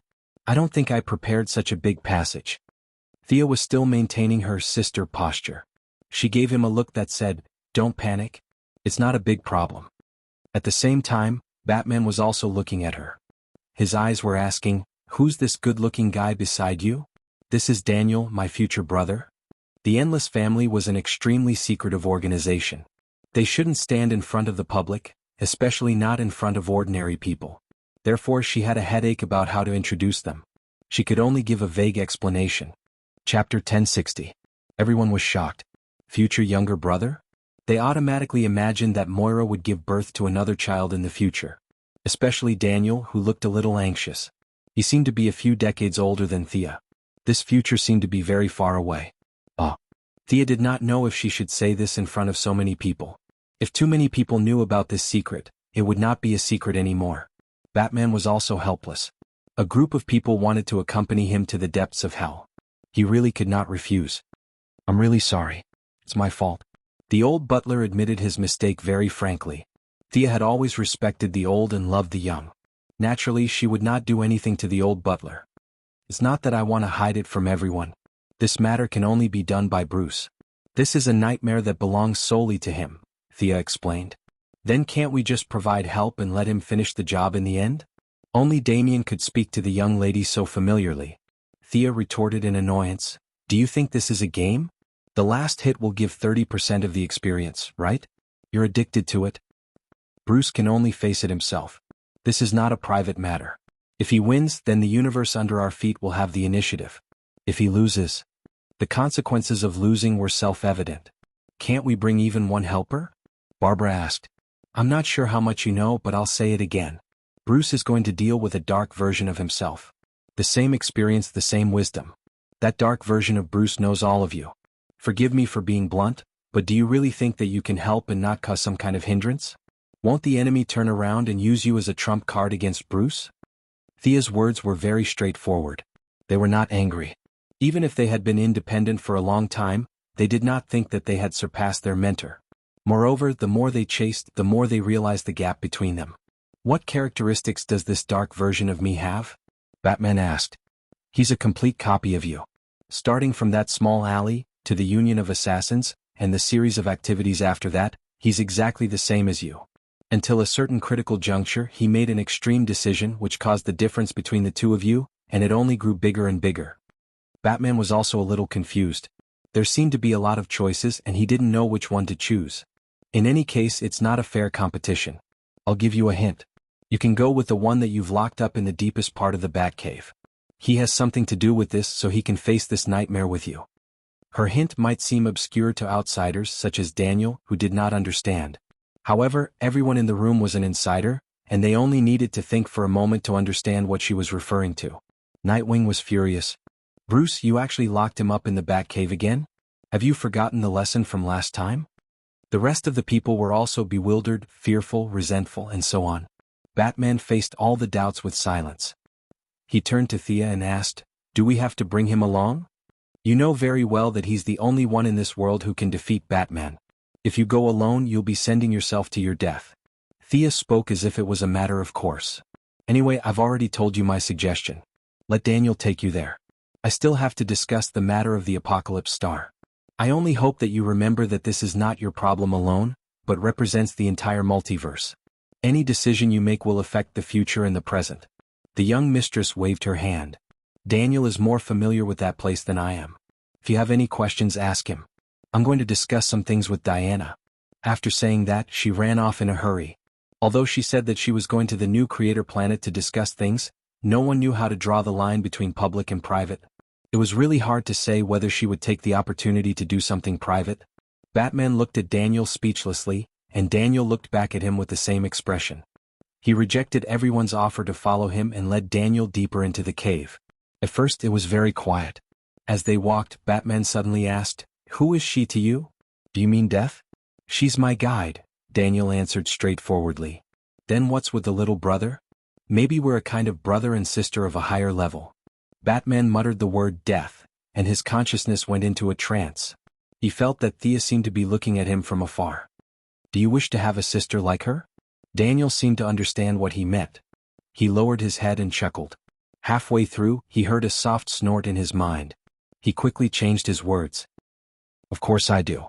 Would be my honor. Batman looked at him in disdain and stopped asking him for information. After circling around a few times, they arrived in front of a cell. The cell was made of pure metal. The back of 3 of the walls was made of mountain rocks. Only the front of the cell had a thick metal door. You have supernatural powers too, right? If I let him out, will you be able to control the situation if something unexpected happens? Daniel, who was now a universe-level individual, looked inside the cell and frowned. So this is the guy? I can do it. Batman entered a complicated password into the control panel on the wall. After that, he did a blood test and pupil test as well as 3 private questions. Finally, the cell door creaked open slowly. Stinky Bat? Your actions today are a little beyond my expectations. Ha! The clown, who was wearing a purple suit, was sitting in the cell with a pale face. He had carved many words of unknown meaning on the wall. At this moment, there was a hint of confusion in his maniacal laughter. Batman told him the whole story. It was exactly what Thea had told him, without any guesses or thoughts of his own. Ha! Save the world? That's a matter for you heroes. I'm not going. Close the cell, I still want to sleep. Ha ha ha. The clown lay on the bed and did not intend to escape at all. Can we not bring this guy along? Batman felt a headache coming. Fighting alongside the clown? This was more nightmarish than a nightmare. Daniel thought for a moment. I suggest you do as Death said. She is omniscient and omnipotent. She traverses the timeline and surpasses all the concepts of multidimensional life that you know. There is no one in the multiverse who is wiser and more powerful than her. Batman's face twitched. Doesn't your conscience hurt when you flatter her so openly? Do you have any shame? Silently labeling this guy as a bootlicker, Batman pointed at the clown and asked Daniel, Isn't that my nightmare? Why do we have to bring him along? Does Thea mean that we have to deal with 2 enemies at the same time? Chapter 1061. Daniel thought for a while before pointing at the clown and said, Analyzing the characteristics of the soul is actually one. I don't know much about the soul, that's the domain of death. I can only see part of it through the dream. The guy you need to deal with isn't as rational and easy to communicate with as you. In my opinion, he's crazy, but he's a little like him. Batman and the clown were stunned. The clown might look crazy, but he had the fastest reaction. A stinky bat that has the clown's way of doing things? Ha ha. He laughed heartily, and the more he thought about it, the happier he became. He clenched his fists and smashed them against the wall. In the end, he laughed until he was out of breath and rolled on the ground. I want to see it, you must bring me to see it. Ha, a crazy bat. So this is my nightmare. Batman instantly understood Thea's purpose. He originally thought that he needed to deal with a high-tech version or a Kryptonian version. When Thea asked him to bring the clown along, he understood most of it. Now that he learned the truth from Daniel, he completely understood. Was he crazy in that world, crazier than the clown? Or was he as crazy as the clown? That was not important. Batman only knew that he needed to solve this nightmare himself. Whether it was based on the rules that Thea mentioned or his own life's creed, he had to defeat this crazy bat. He grabbed the clown who was laughing on the ground and turned to Daniel. I'm ready, send me there. Daniel saw that the clown did not look like he was ready, but he did not say anything. He pulled open the dreamscape and started searching according to a certain pattern. Soon he found the deepest black line with the most connections. Using his ability, he separated 2 branches from the black line and handed them to Batman. Grab it, it will bring you to the dark multiverse. It's the heaviest darkness there. There's no hope, no redemption, and no luck. Everything you do will end up in the worst possible outcome. You must be mentally prepared. Batman grabbed the black line without hesitation. The clown grabbed the other one while laughing maniacally. The drag caught them off guard. Just as the 2 of them grabbed onto the black thread, they felt a strong force hooking onto their collars, and they were abruptly sucked into the darkness on the other side. Moving at high speed in the dark tunnel, Batman was silent while the Joker was extremely happy. His maniacal laughter hurt Batman's eardrums. He resisted the urge to kill the guy beside him several times. He knew that yelling at the clown to shut up was pointless. No one could make the clown shut up, so he could only listen helplessly. Fortunately, the passage wasn't long. After Batman's heart beat 45 times, they squeezed out of an extremely narrow space. Or perhaps it was more appropriate to throw it out. Batman stood on the ground and observed his surroundings. His gaze swept across the dilapidated buildings. He was trying his best to gather information. The clown, on the other hand, shook his head comically as he looked around. Batman didn't intend to hand over the weapon to the clown. The guy didn't actually have any proper weapons. He quickly picked up something that looked like a crowbar from the ground and swung it around. It was a little heavy, but it was passable. The two of them looked at each other. Batman felt a headache coming on. This guy wasn't Robin, he wouldn't listen to his orders. The best way for them to work together was to not work together. Let's do our own thing. Let's hope that Thea is really as accurate as that bootlicker said. They both snorted. One of them went east and the other went west. However, one of them was careful as he bent down and moved stealthily, while the other swaggered as if he was afraid that others couldn't see him. Batman moved forward alone. He didn't need to look carefully to recognize that this was Gotham. It was different from the evil version of Earth 3. That place had a different development path from the beginning. He was very familiar with everything here. Every alley, every tall building, and every residential building. Although the alleys were now filled with rubble, half of the buildings had collapsed, and there were only rotting corpses left in the houses, he still recognized this place. There were very few survivors in this big city with a population of tens of millions. Normal people couldn't live here at all. Their normal work, studies, and other activities were completely stopped. There was only killing. Random killing without logic and without purpose. Batman quickly moved through the city. During a gang shootout, he kidnapped a peripheral member. Without saying a word, he beat up the gang member until his face was swollen. Only then did he start questioning him. In the end, Batman was shocked. This world had Batman, Superman, and the Justice League. Even the previous development path was similar to their world. The only thing missing was the omniscient and omnipotent character like Mississippi. The other aspects were completely different from the main world. If everything was normal, it should have been a very beautiful world. Unfortunately, one day there was a drastic change. The Batman of this world couldn't take it anymore. He killed the Joker. The Joker's poisonous gas before he died infected Batman, causing him to completely transform into a madman who had lost all reason. After that, he killed Nightwing, Batgirl, Red Robin, and wiped out the Justice League. In the end, he called himself the Laughing Bat and wanted to use laughter to liberate this world. The original beauty was completely destroyed because of a single thought. In the end, it slipped into the abyss. Batman knocked out the gang member and ran deep into the city. For 3 consecutive days, he searched for the Laughing Bat's whereabouts. The Laughing Bat's whereabouts were unpredictable. Not many people had seen him, but his terrifying legend had been circulating in the local news. Batman ate some compressed food while taking out a map to analyze the Laughing Bat's movements. This was a freak who had the same life experience as him and the Joker's personality. He couldn't be judged by common sense. Batman's operation a day ago was almost discovered. The Joker's IQ didn't decrease after inhaling the Joker's poisonous gas. Instead, his rationality was mixed with madness. Everything was so unpredictable. After finishing the food in a few bites, Batman cleaned up the scene and headed to the next suspicious location. As for whether the Joker ate well or slept well for the past 3 days, he didn't care. The Joker was like a fish in water here. There was no need to worry at all. On the 15th day of entering this dark world, Batman finally saw the information of his good friend, the Joker. This guy had gathered a large group of gang members and headed to Wayne's old house. After smashing and robbing, they set fire to the old house. Then they went to the ruined Gotham police station. Legend had it that this was the Laughing Bat's favorite place to hang out. Batman hid inside a tall building and used binoculars to observe the police station not far away.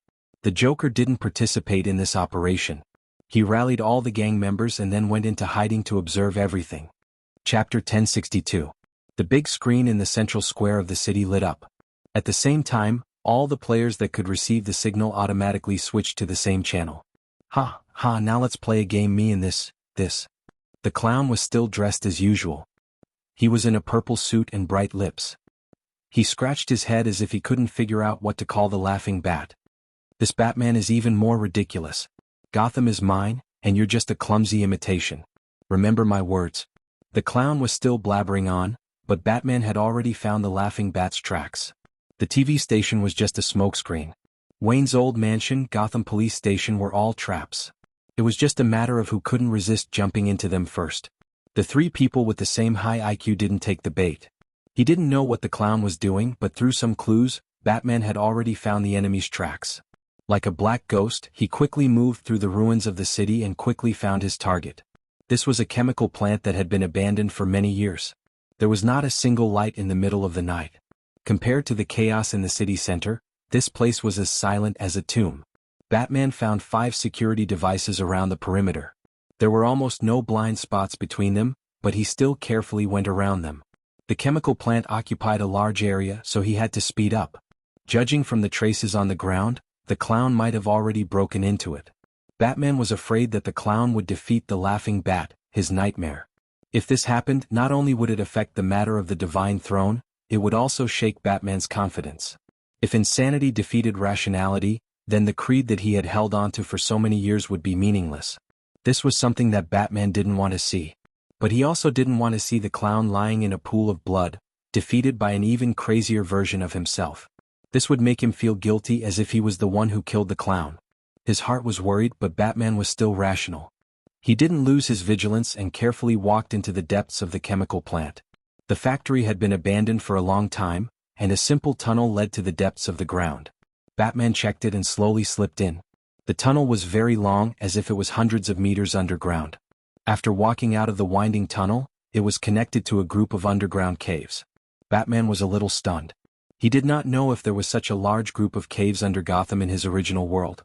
The lighting here was very poor. Fortunately, the surrounding stone pillars emitted fluorescent light. However, after several refractions, the light seemed a little distorted when it fell into his eyes. Batman simply observed the environment and listened carefully. The faint sound of metal hitting metal could be heard in the wind. He determined the location and found that the fight was not far from him. Batman quietly ran over. Trash. Hee hee, human scum, freak. It is a tragedy for a scourge like you to live in this world.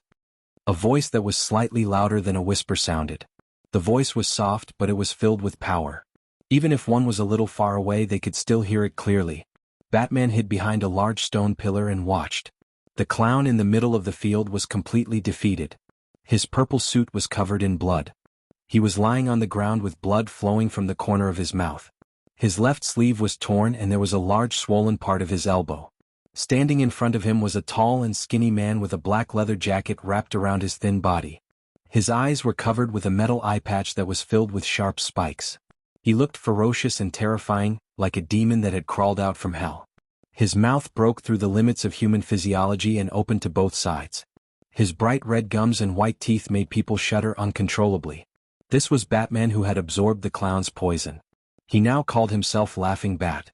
Unlike Batman's muscular body, this guy's body was thinner. His jawbone protruded downwards and his sharp chin looked very evil.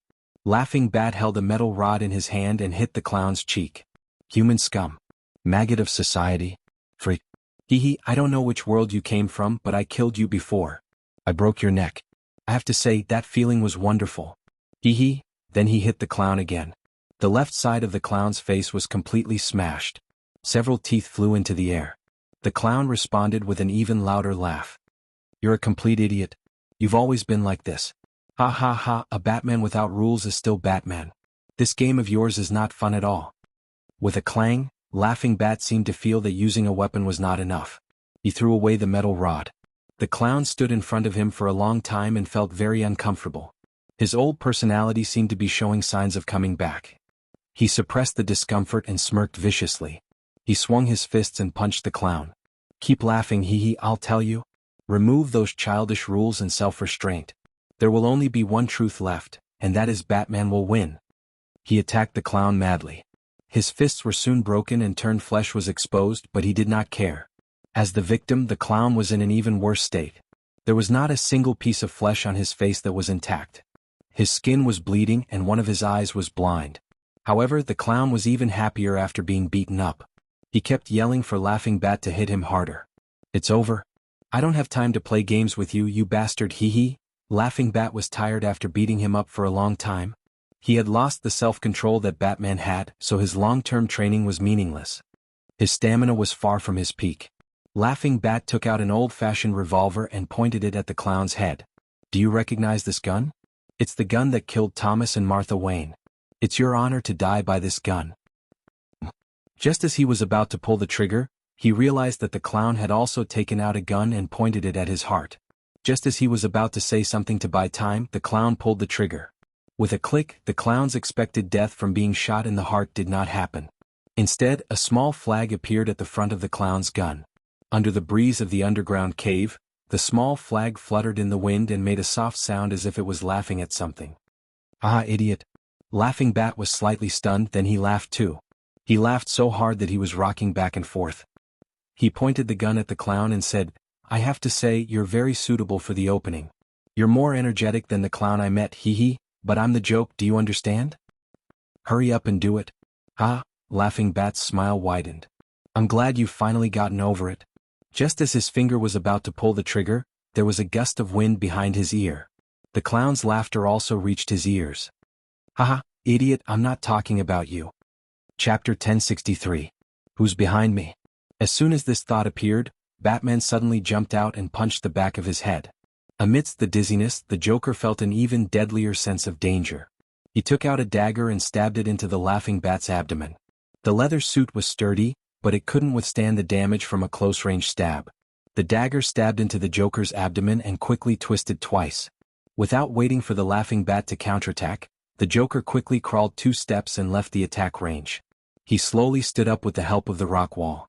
Although he looked terrible, his face was crooked, his body was covered in wounds and he was a little limp, it didn't affect his mobility. He had experienced worse injuries than this, and the wounds on his face and body didn't matter. On the other side, the battle between Batman and the Laughing Bat was in full swing. In this battle, Batman used all his strength and fighting skills. He wanted to prove to himself that reason was definitely stronger than madness.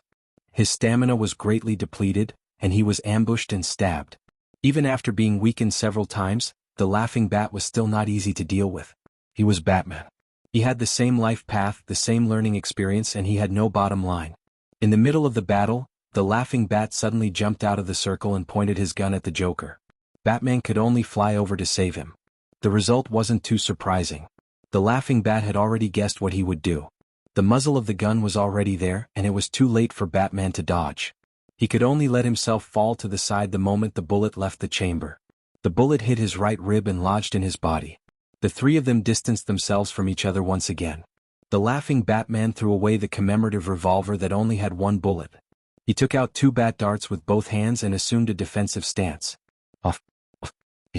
It's hard to imagine that Batman would one day fight alongside the Joker. I'll bury you 2 together. It'll be interesting to be able to kill both of you at the same time. The 2 bat darts were like 2 daggers spinning rapidly between his palms. It was obvious that he was extremely excited, as if he wanted to tear the 2 of them apart alive. The Joker looked at him and then looked at Batman. He seemed to be comparing which one was more pleasing to the eye. Ah, what a 3-way match. Is Batman forming a team? Batman was silent for a moment, his eyes cold. I'll hit his leg. The clown could not stop laughing. His pale face was filled with madness. He also took out a dagger. I'm going to slash his face. The 2 of them, one on the left and one on the right, even if it was their first time working together or perhaps their last time working together, it had to be said that the 2 of them had great chemistry. The Joker was the most aggressive. Although he looked crazy, he was able to occasionally defeat Batman in one-on-one duels. This meant that his close combat skills were not low. He just did not like to use them. According to him, it wasn't that you defeated me, but that I didn't want to play anymore. Now that he was fighting side by side with Batman, he had to admit that he liked this game very much. It was as if there were springs under his feet. His dagger moved up and down, causing the Laughing Bat to be flustered. Batman saw an opening and punched his enemy in the chest. Then he grabbed the Laughing Bat's elbow and used a reverse joint skill to break the other's arm. Unfortunately, the Laughing Bat, who was also familiar with joint skills, saw through his trick and kicked Batman's wound. Although he injured Batman again, the price for the Laughing Bat's attack was a bloody gash from the bottom to the top of his chin. The gash formed a bright red cross with his mouth that was already wide open to his ears. Through the gash, one could see his exposed gums and tongue. It was not a human tongue at all. It was more like a reptile's tongue. It stuck out from the wound and licked up and down. The smell of blood, hee, looks like you need the children to play with you. He quickly rushed to the left. Batman threw 3 darts, but the Laughing Bat's willpower was very strong. He ignored the darts and did not slow down at all. In the end, after 3 fingers on his left hand were cut off, his whole body slammed into the wall. The door opened with a rumble. There was a high frequency of footsteps, accompanied by the sound of iron chains hitting the ground. It sounds like there are puppies here. Ah, I'm dying of laughter. This Batcave is much more fun than your place. The clown said nonchalantly. Batman called him, the clown? What? I'll say this first. Don't ever mention what happened today again. Ah. Amidst the clown's laughter, a few uninvited guests ran around the corner and appeared in sight. Amidst the guffaws, 3 guys who looked more like beasts than humans jumped at Batman and the clown on all fours. They were wearing the same clothes as the Robins: red vests, green gloves and yellow capes. They also had an R symbol on their chest. However, they were now like rabid dogs, pouncing at the two, especially Batman. Go and catch up with your good sons. I cloned them using their genes. Ehe, you must like them. Look at how excited you are. It suits your taste, doesn't it? The laughing bat and the 3 cloned Robins were ready to pincer attack the 2 of them. You take the front and I'll take the back. Batman quickly made arrangements. The clown did not like the Robins. He never liked them. Therefore, he arranged for the clown to continue fighting the laughing bat. Meanwhile, he flew back to deal with the 3 clones who had lost all rationality and showed no signs of intelligence. Where's Damien? What did you do to Damien? He asked as he dealt with the attacks of the cloned Robins. Father, Hehe, are you calling me? A familiar figure walked out of a small cave not far away. It was the 10-year-old Damien. There was a bullet hole in his head and his heart. The only thing that was still moving was his corpse. The voice came from a vocal device located in his throat. Father, I'm the best Robin, right? I'm so jealous of Nightwing. He can get Father's love but I can't. Hehe. Father looks at me strangely. Hehe. Could it be that he doesn't like his own son and likes an outsider? Damien, who was already a corpse, made some movements from time to time. Disappointment and anger were all mechanically imitated. The range of his movements was large and exaggerated. In addition, the voice simulated by the computer was a little distorted. It sounded in this cave that was filled with laughter and laughter. It made people feel a chill down their backs. How is it, Batman? I killed Nightwing, the Batgirl, and all your relatives. Ehe, aren't you happy? You finally got rid of these guys. This is something you've always wanted to do but never did, right? The laughing bat kept disturbing his mind with words. Chapter 1064. Not only that, but the laughing bat was also controlling Damien's corpse to spout nonsense. He was extremely busy. Unfortunately, he had miscalculated. Batman would definitely be furious if he suddenly encountered such a situation. However, with his experience on Earth 3 and the long preparation he had made, he would not be angry even if 100 Martha Waynes jumped out in the next second. The 3 Robin clones did not have any tactics to speak of. They were just 3 wild beasts that attacked based on their instincts. They relied on their small bodies, fast speed, and sharp teeth and claws to deal with Batman. He only used a few rounds to figure out the tricks of these guys. Other than disgusting himself, they were not much of a threat. He bent down to avoid the pouncing attacks of 2 Robin clones. Then he quickly took 2 steps forward, grabbed the left arm of the remaining clone, and smashed it into the wall of the cave. The entire cave buzzed from the impact, and the clone Robin fainted as expected. With 1 less clones, he was even more relaxed. After 2 rounds, he sent another one flying with a flying kick. The last one was still crazy, but it was nothing in the face of human intelligence. He was thrown towards the laughing bat by Batman, and the latter slit his throat and killed him. Once again it was 2 against 1. The laughing bat had used up too much of his stamina and was no match for him. He threw the dart in his hand, turned around and ran. At the same time he controlled the corpse Damien to stop the enemy. Father, save me, help me, Father. The voice that was extremely similar to Damien's made Batman slightly stunned. He could not help but slow down for half a beat. Meanwhile, the laughing bat ran out of the tunnel behind Damien. Batman looked at Damien, whose eyes were bloodshot, body stiff and skin purple. He still felt anger coming from the depths of his heart. He went around the puppet and chased down the tunnel. While Batman was chasing the enemy, the clown laughed wantonly. Then he ran towards the tunnel on the other side without looking back. Batman pretended that he did not see it. To him, the laughing bat was the biggest threat. He could catch the clown later. Moreover, after many interdimensional battles, he knew very well that there was no way to return to this place without supernatural power. No matter how smart the clown was, he would not be able to create a teleportation spell. If he wanted to stay in this crazy world, it was not impossible. Due to his strict training, Han Fei's stamina was much better than the laughing bat's.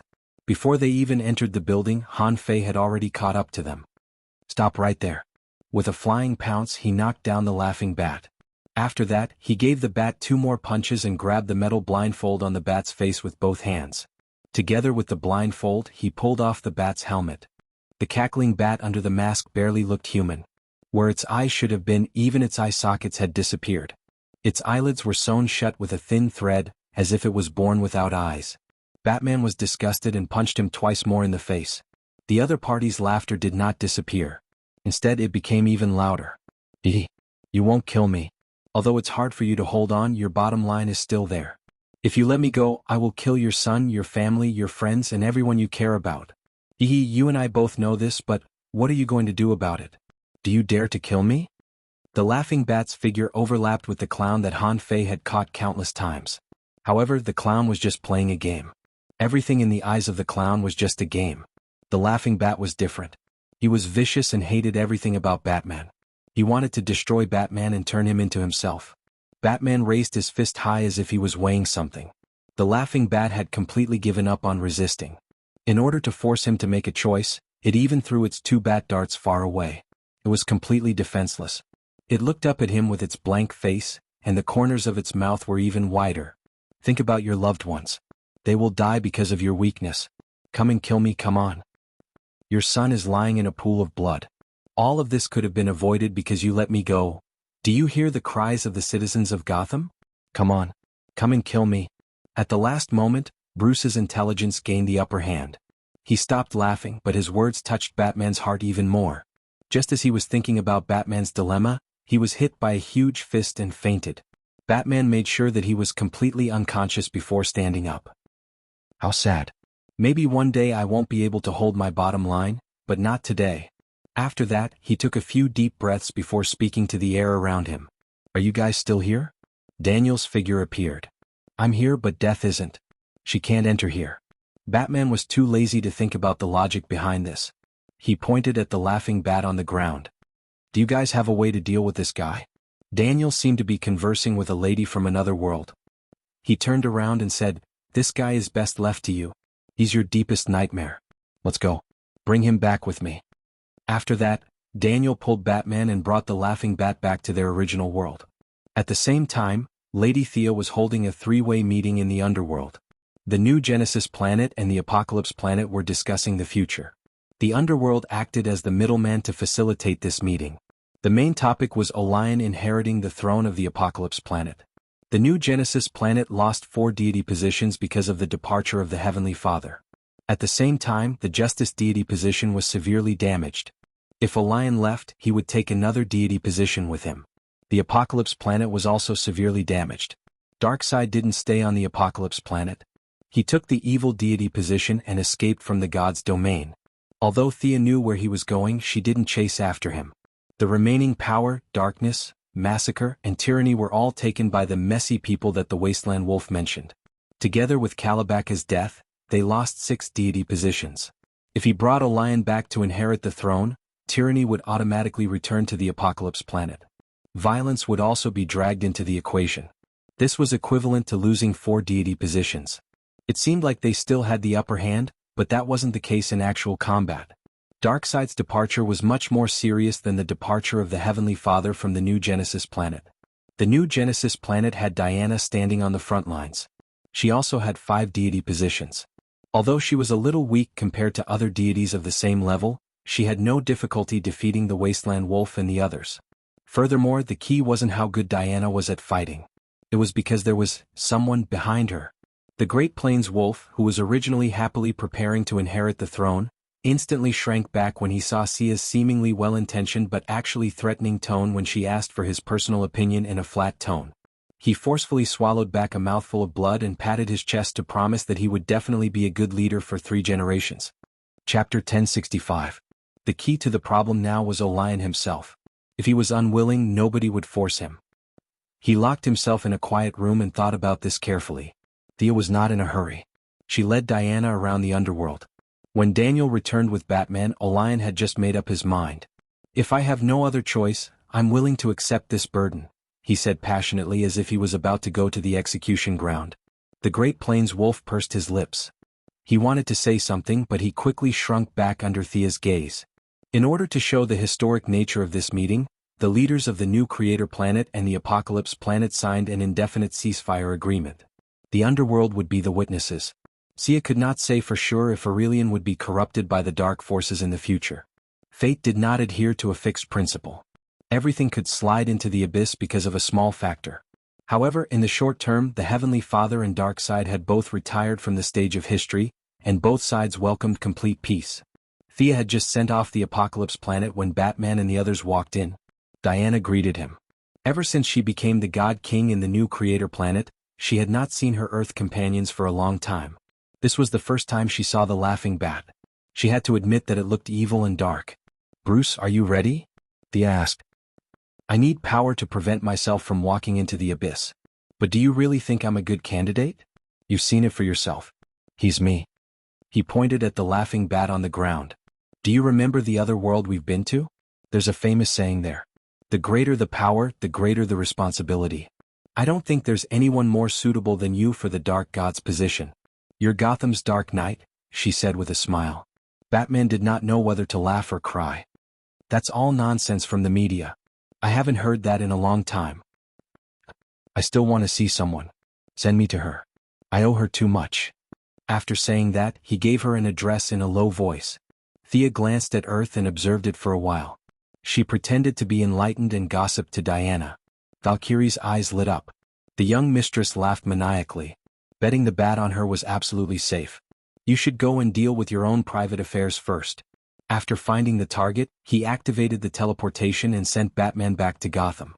Batman's clothes were tattered, his abdomen was bleeding, and he refused to receive treatment no matter what.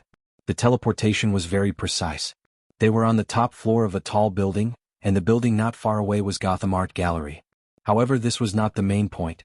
The main point was that there was a certain someone standing on the top floor with a pair of binoculars, observing the security guards of the gallery. Catwoman, who had come out to scout the area tonight, was startled by the sudden appearance of a living person beside her. When she saw that it was Batman, she breathed a sigh of relief. However, she, who was known for her sharp eyes, still saw Batman's injuries. "You? Are you okay? You've been gone for so many days. Did you just come back?" She was the same when Batman and Daniel left. However, the two of them had already broken up, so she did not say much in front of a bunch of juniors. Catwoman could not understand why Batman, who was in such a pitiful state, came here to look for her. Was he here to educate her again? She cleared her throat. "Don't tell me he's here to lecture me again? Let me help you back to treat your injuries first." Thea, who was hiding in the underworld and secretly observing, twitched her mouth. Batman's dozens of psychological classics were not for nothing. His pitiful act was superb. Batman's next sentence stunned Catwoman. He used the way he addressed her when they were alone. "Kitten." "Bat?" Catwoman replied casually. "The first time I met you on that ship," Catwoman frowned slightly. "We met on the street." Batman was stubborn. "It was on the ship. You stole the diamond ring. However, after I got the ring back, I bought it for myself. I've kept it for many years." Catwoman was even more confused. "What are you trying to say?" "I knew. I even knew from the beginning that I would need it one day." Batman took off his mask after he finished speaking. "I've always needed this ring just like I need you." He caressed Catwoman's cheek gently. The rain began to fall. Catwoman seemed to have thought of something. She looked at the ground, not wanting Bruce to see her expression. Bruce took off Catwoman's mask. The two of them stood in the rain. The rain soaked their hair. "Selina, I'm so scared, Bruce?" Catwoman's voice was a little choked. "Selina, I love you." Bruce knelt on one knee and took out the diamond ring that he had kept for many years. "Marry me." Bruce, who was always able to predict things, was now a little uncertain. He did not know what was waiting for him next. Hee. Catwoman could no longer maintain her expression. Her originally tense face was replaced by joy. She wiped away the tears at the corner of her eyes, but she could not control her tears. "I'm willing. I've been waiting for this day. I'm willing." As she spoke, she threw herself into Bruce's arms. The two of them kissed passionately in the pouring rain. Thea, who was in the underworld, nodded to Diana. "I'm afraid that guy won't be coming back today. Let's talk about the godhood tomorrow." Batman did not return to his Batcave. Instead, he stayed at Catwoman's apartment for a night. He removed the bullet, cleaned the wound, and bandaged it. Although he knew that Thea could heal him with a breath, he still enjoyed Catwoman's gentle care. The next day, following his call, Thea pulled them together to the underworld. The extravagance of the underworld caught Catwoman's attention. She could not help but want to take something home out of her professional habit. She only stopped when Thea coughed. "I'm just looking. We're good friends. I was just curious. You're very rich here." She was trying to explain her previous actions. Thea waved her hand to show that she did not mind. After exchanging some pleasantries, she looked at Bruce and waited for him to make the final decision. If you think it's okay, then let's do it. If I can't control myself, then kill me and tell Damien that I sacrificed myself in that dark world. Catwoman was shocked. She did not know that it would be so dangerous. She looked at Thea nervously as if she wanted to hear what she had to say. Thea was speechless. These righteous people all had this problem. A lion was like that. Batman was like that. Even Diana was like that back then. How big of a deal was it? It was a matter of life and death. Fusing with the godhood was simple. However, it was more troublesome to take into account the Omega effect. If she gave the Omega effect directly to Batman, he would be instantly sent into the timeline. Nightwing and the others would have to start preparing for the second battle of the Cape. Chapter 1066. Thea's idea was to bring them to the vanishing point. That was the end of time, and the Omega effect could not reach there. First, fuse with the deity position, then fuse with the Omega effect. She grabbed a small cloud of black, translucent gas in the palm of her hand. Are you ready? After getting the signal, she directly inserted the deity position into Batman's body. His whole body went limp in an instant. Fortunately, Batman's willpower was high enough to endure the numbness. His face was red and he was afraid that he would cry out. That would be too embarrassing. When he saw Superman fusing with the deity position, it was easy. It was not so painful. As if she knew what he was thinking, Thea explained, "Don't compare yourself to Clark. His body has already reached that level. The deity position is just a promotion for him. It has little effect." It had to be said that the Kryptonians had a cheat system. Superman fusing with the deity position was like going to the hospital for an infusion. He could leave after the infusion, but Batman's was like a major surgery. He could not get out of bed without lying down for 10 days or half a month. Thea did not immediately cut off his connection with the dark multiverse. She directly jumped from the mortal level to the demigod level to become a new god. This process was a huge leap in the nature of life. If the basic hardware was not good enough, it would be useless no matter how strong one's willpower was. Death Knell had suffered a lot before, but with her help, he barely managed to survive. Batman had a relative advantage. The dark multiverse could help share some of the pressure. Thea put pressure on the deity position, and unilaterally accelerated his body's transformation process. Seeing that the fusion process was about to end, she took out the holy sword. "Bear with it. I'm going to cut off your connection with the other side. I'm afraid the final push for the deity position will be very painful." Looking at Thea holding the shiny sword as if she was going to cut something from his body, Batman felt a chill down his spine. But he could not care less at this time. He endured it and nodded. "Give me some of your dream force." Thea ordered Daniel as if he was her subordinate. Daniel was used to being ordered around by her. He did not even think about it and divided a part of his dream force into the holy sword. Thea promptly left the vanishing point in the universe, standing on a grander perspective as she watched the dark multiverse that was constantly in contact. There were countless thick and thin threads connecting the two universes. Unsurprisingly, they were the people of the Bat tribe. They were the first humans to be corrupted by the darkness. The place with the densest and most frequent connections was Gotham. Thea spent some time tracing back along the vanishing point and finally found the most basic connection in the mess. That was the source of everything. When Batman completed 80 to 90% of the modification, she found the right spot and swung her sword. The sword light looked like it was slashing at nothing, but with the help of the dream power, it had crossed the distance of time and space. It had come to the boundary between universes. A giant hand reached out from the fog as if it wanted to grab the sword light. Thea laughed mockingly. With a flip of her wrist, she directly slashed a bloody wound on the side of the giant hand. Then she swung her sword from another angle. Compared to the huge size of the two universes, an extremely thin but resilient thread was too insignificant. It was cut in half by the holy sword that was imbued with dream force. There seemed to be waves of angry curses coming from the black fog, but it did not spread out. Thea simply ignored the other party. It seemed that because of her attack, she had broken some kind of unspoken rule. The other party did not show any signs of weakness. Numerous threads were sent directly into the multiverse, trying to increase the connection between the two. "Yo, you're not afraid of death." Thea swung her sword and several threads were cut. In the past, she did not care if it was because she was not strong enough. Now that she was strong enough, the other party still dared to cause trouble under her nose. That was intolerable. She turned around and ordered Daniel, "Activate the previous location." Daniel couldn't figure out why she looked like she was about to start a full-scale war. This wasn't the plan, right? However, he did not have time to think.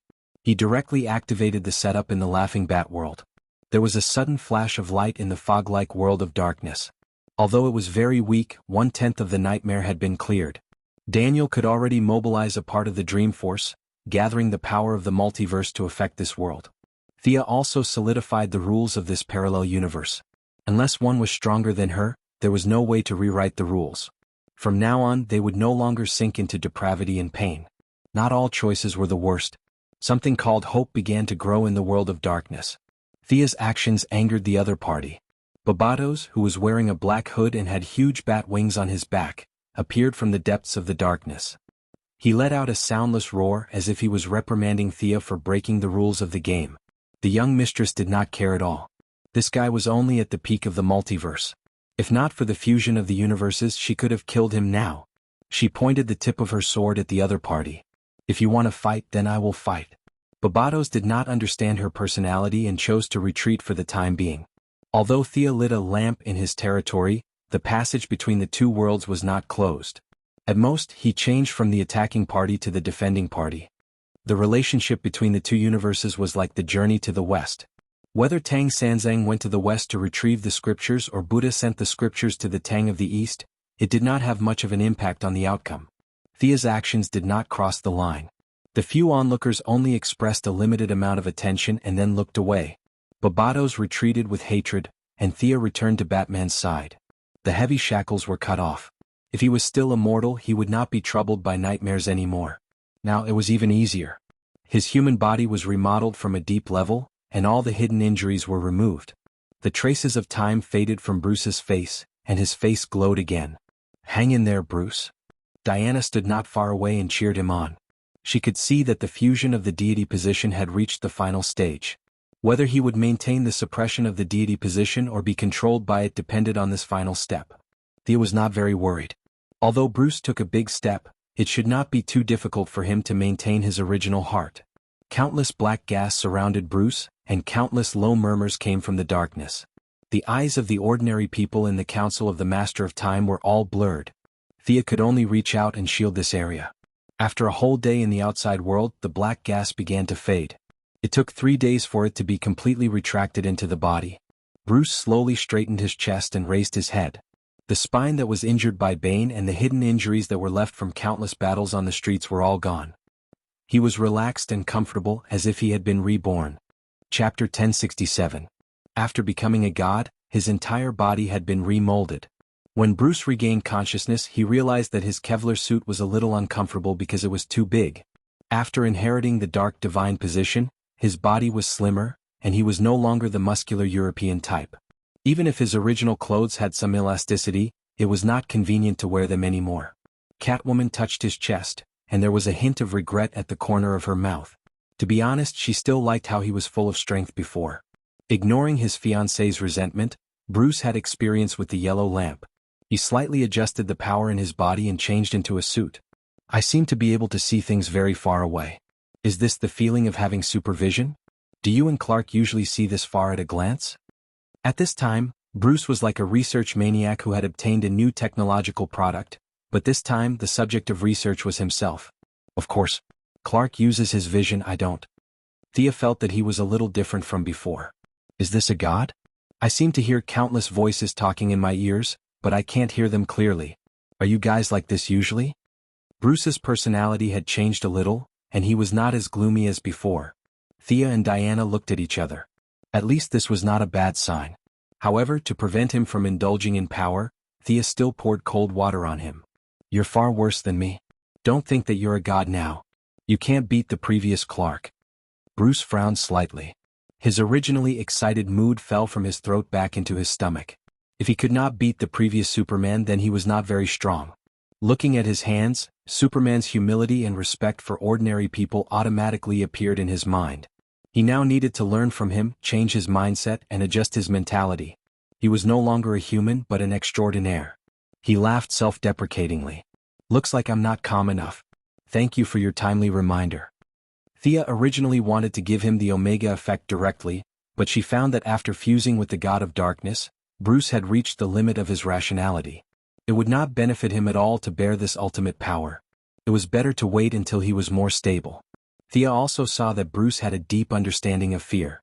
As long as he took another step or was stimulated, he would be able to obtain the position of fear, just like how Diana obtained courage. Once he broke through a certain bottleneck, his strength would experience an explosive growth. It had to be said that he was worthy of being a main character. He found it funny when he thought about it. The Great Plains wolf had actually grasped a little bit of fear. Now it looked like he was miles away from Bruce. He had no fate with the god of fear in this life. It was better for him to continue being an old minister. With the deity position resolved, Omega was temporarily put aside. With the matter of the cackling bats on the table, Bruce asked them if they had any suggestions. Actually, you know it yourself, right? You need to deal with it yourself. From our experience, you need to live a normal life for a few days after you go back. You need to regain control of your strength and stabilize your state of mind, Thea suggested. Bruce had no objections and they returned to Earth together. It was rare for Diana to skip work, so she did not want to go back. Thea threw Daniel back into the dream to continue purifying the nightmare, sent Bruce back to Gotham and went to play with Diana. Catwoman saw that he had something on his mind, so she did not talk about sharing and taking responsibility. Bruce did not need this kind of comfort, so he cleverly said that he would leave first. Walking through the alleys of Gotham, she was still thinking about how Bruce's ascension would affect her. Should she ask Thea if there were any deity positions that were suitable for her? Seeing Catwoman leave alone, Bruce walked alone on the familiar streets of Gotham with the cackling bats on his back.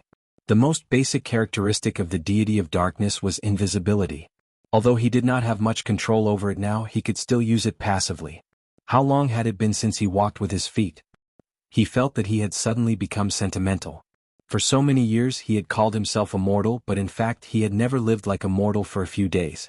Every day he was like a clockwork, going up and down, constantly playing this and scheming that. What kind of mortal lived like this? Now that he had taken off his mask, perhaps he was a normal person. Without disturbing anyone, he walked into Wayne Manor. In front of his parents' grave, he had something to do. He reached out his hand and touched the cackling bat's forehead. The god of darkness mixed with his fear that he had reached the stage where he could use it freely. A dreamscape that seemed both real and illusory entered the depths of the cackling bat's mind. In that dream, the cackling bat did not kill the clown in the end, nor did he kill his close companions. Although he was in danger countless times and fell to the ground injured countless times, he persevered until the end and died of old age in his bed. The cackling bat, who had repented, finally separated from the clown's poisonous gas. He saw everything that he had done and as expected, he committed suicide. It was suicide on a spiritual level. He had given up on his will to live.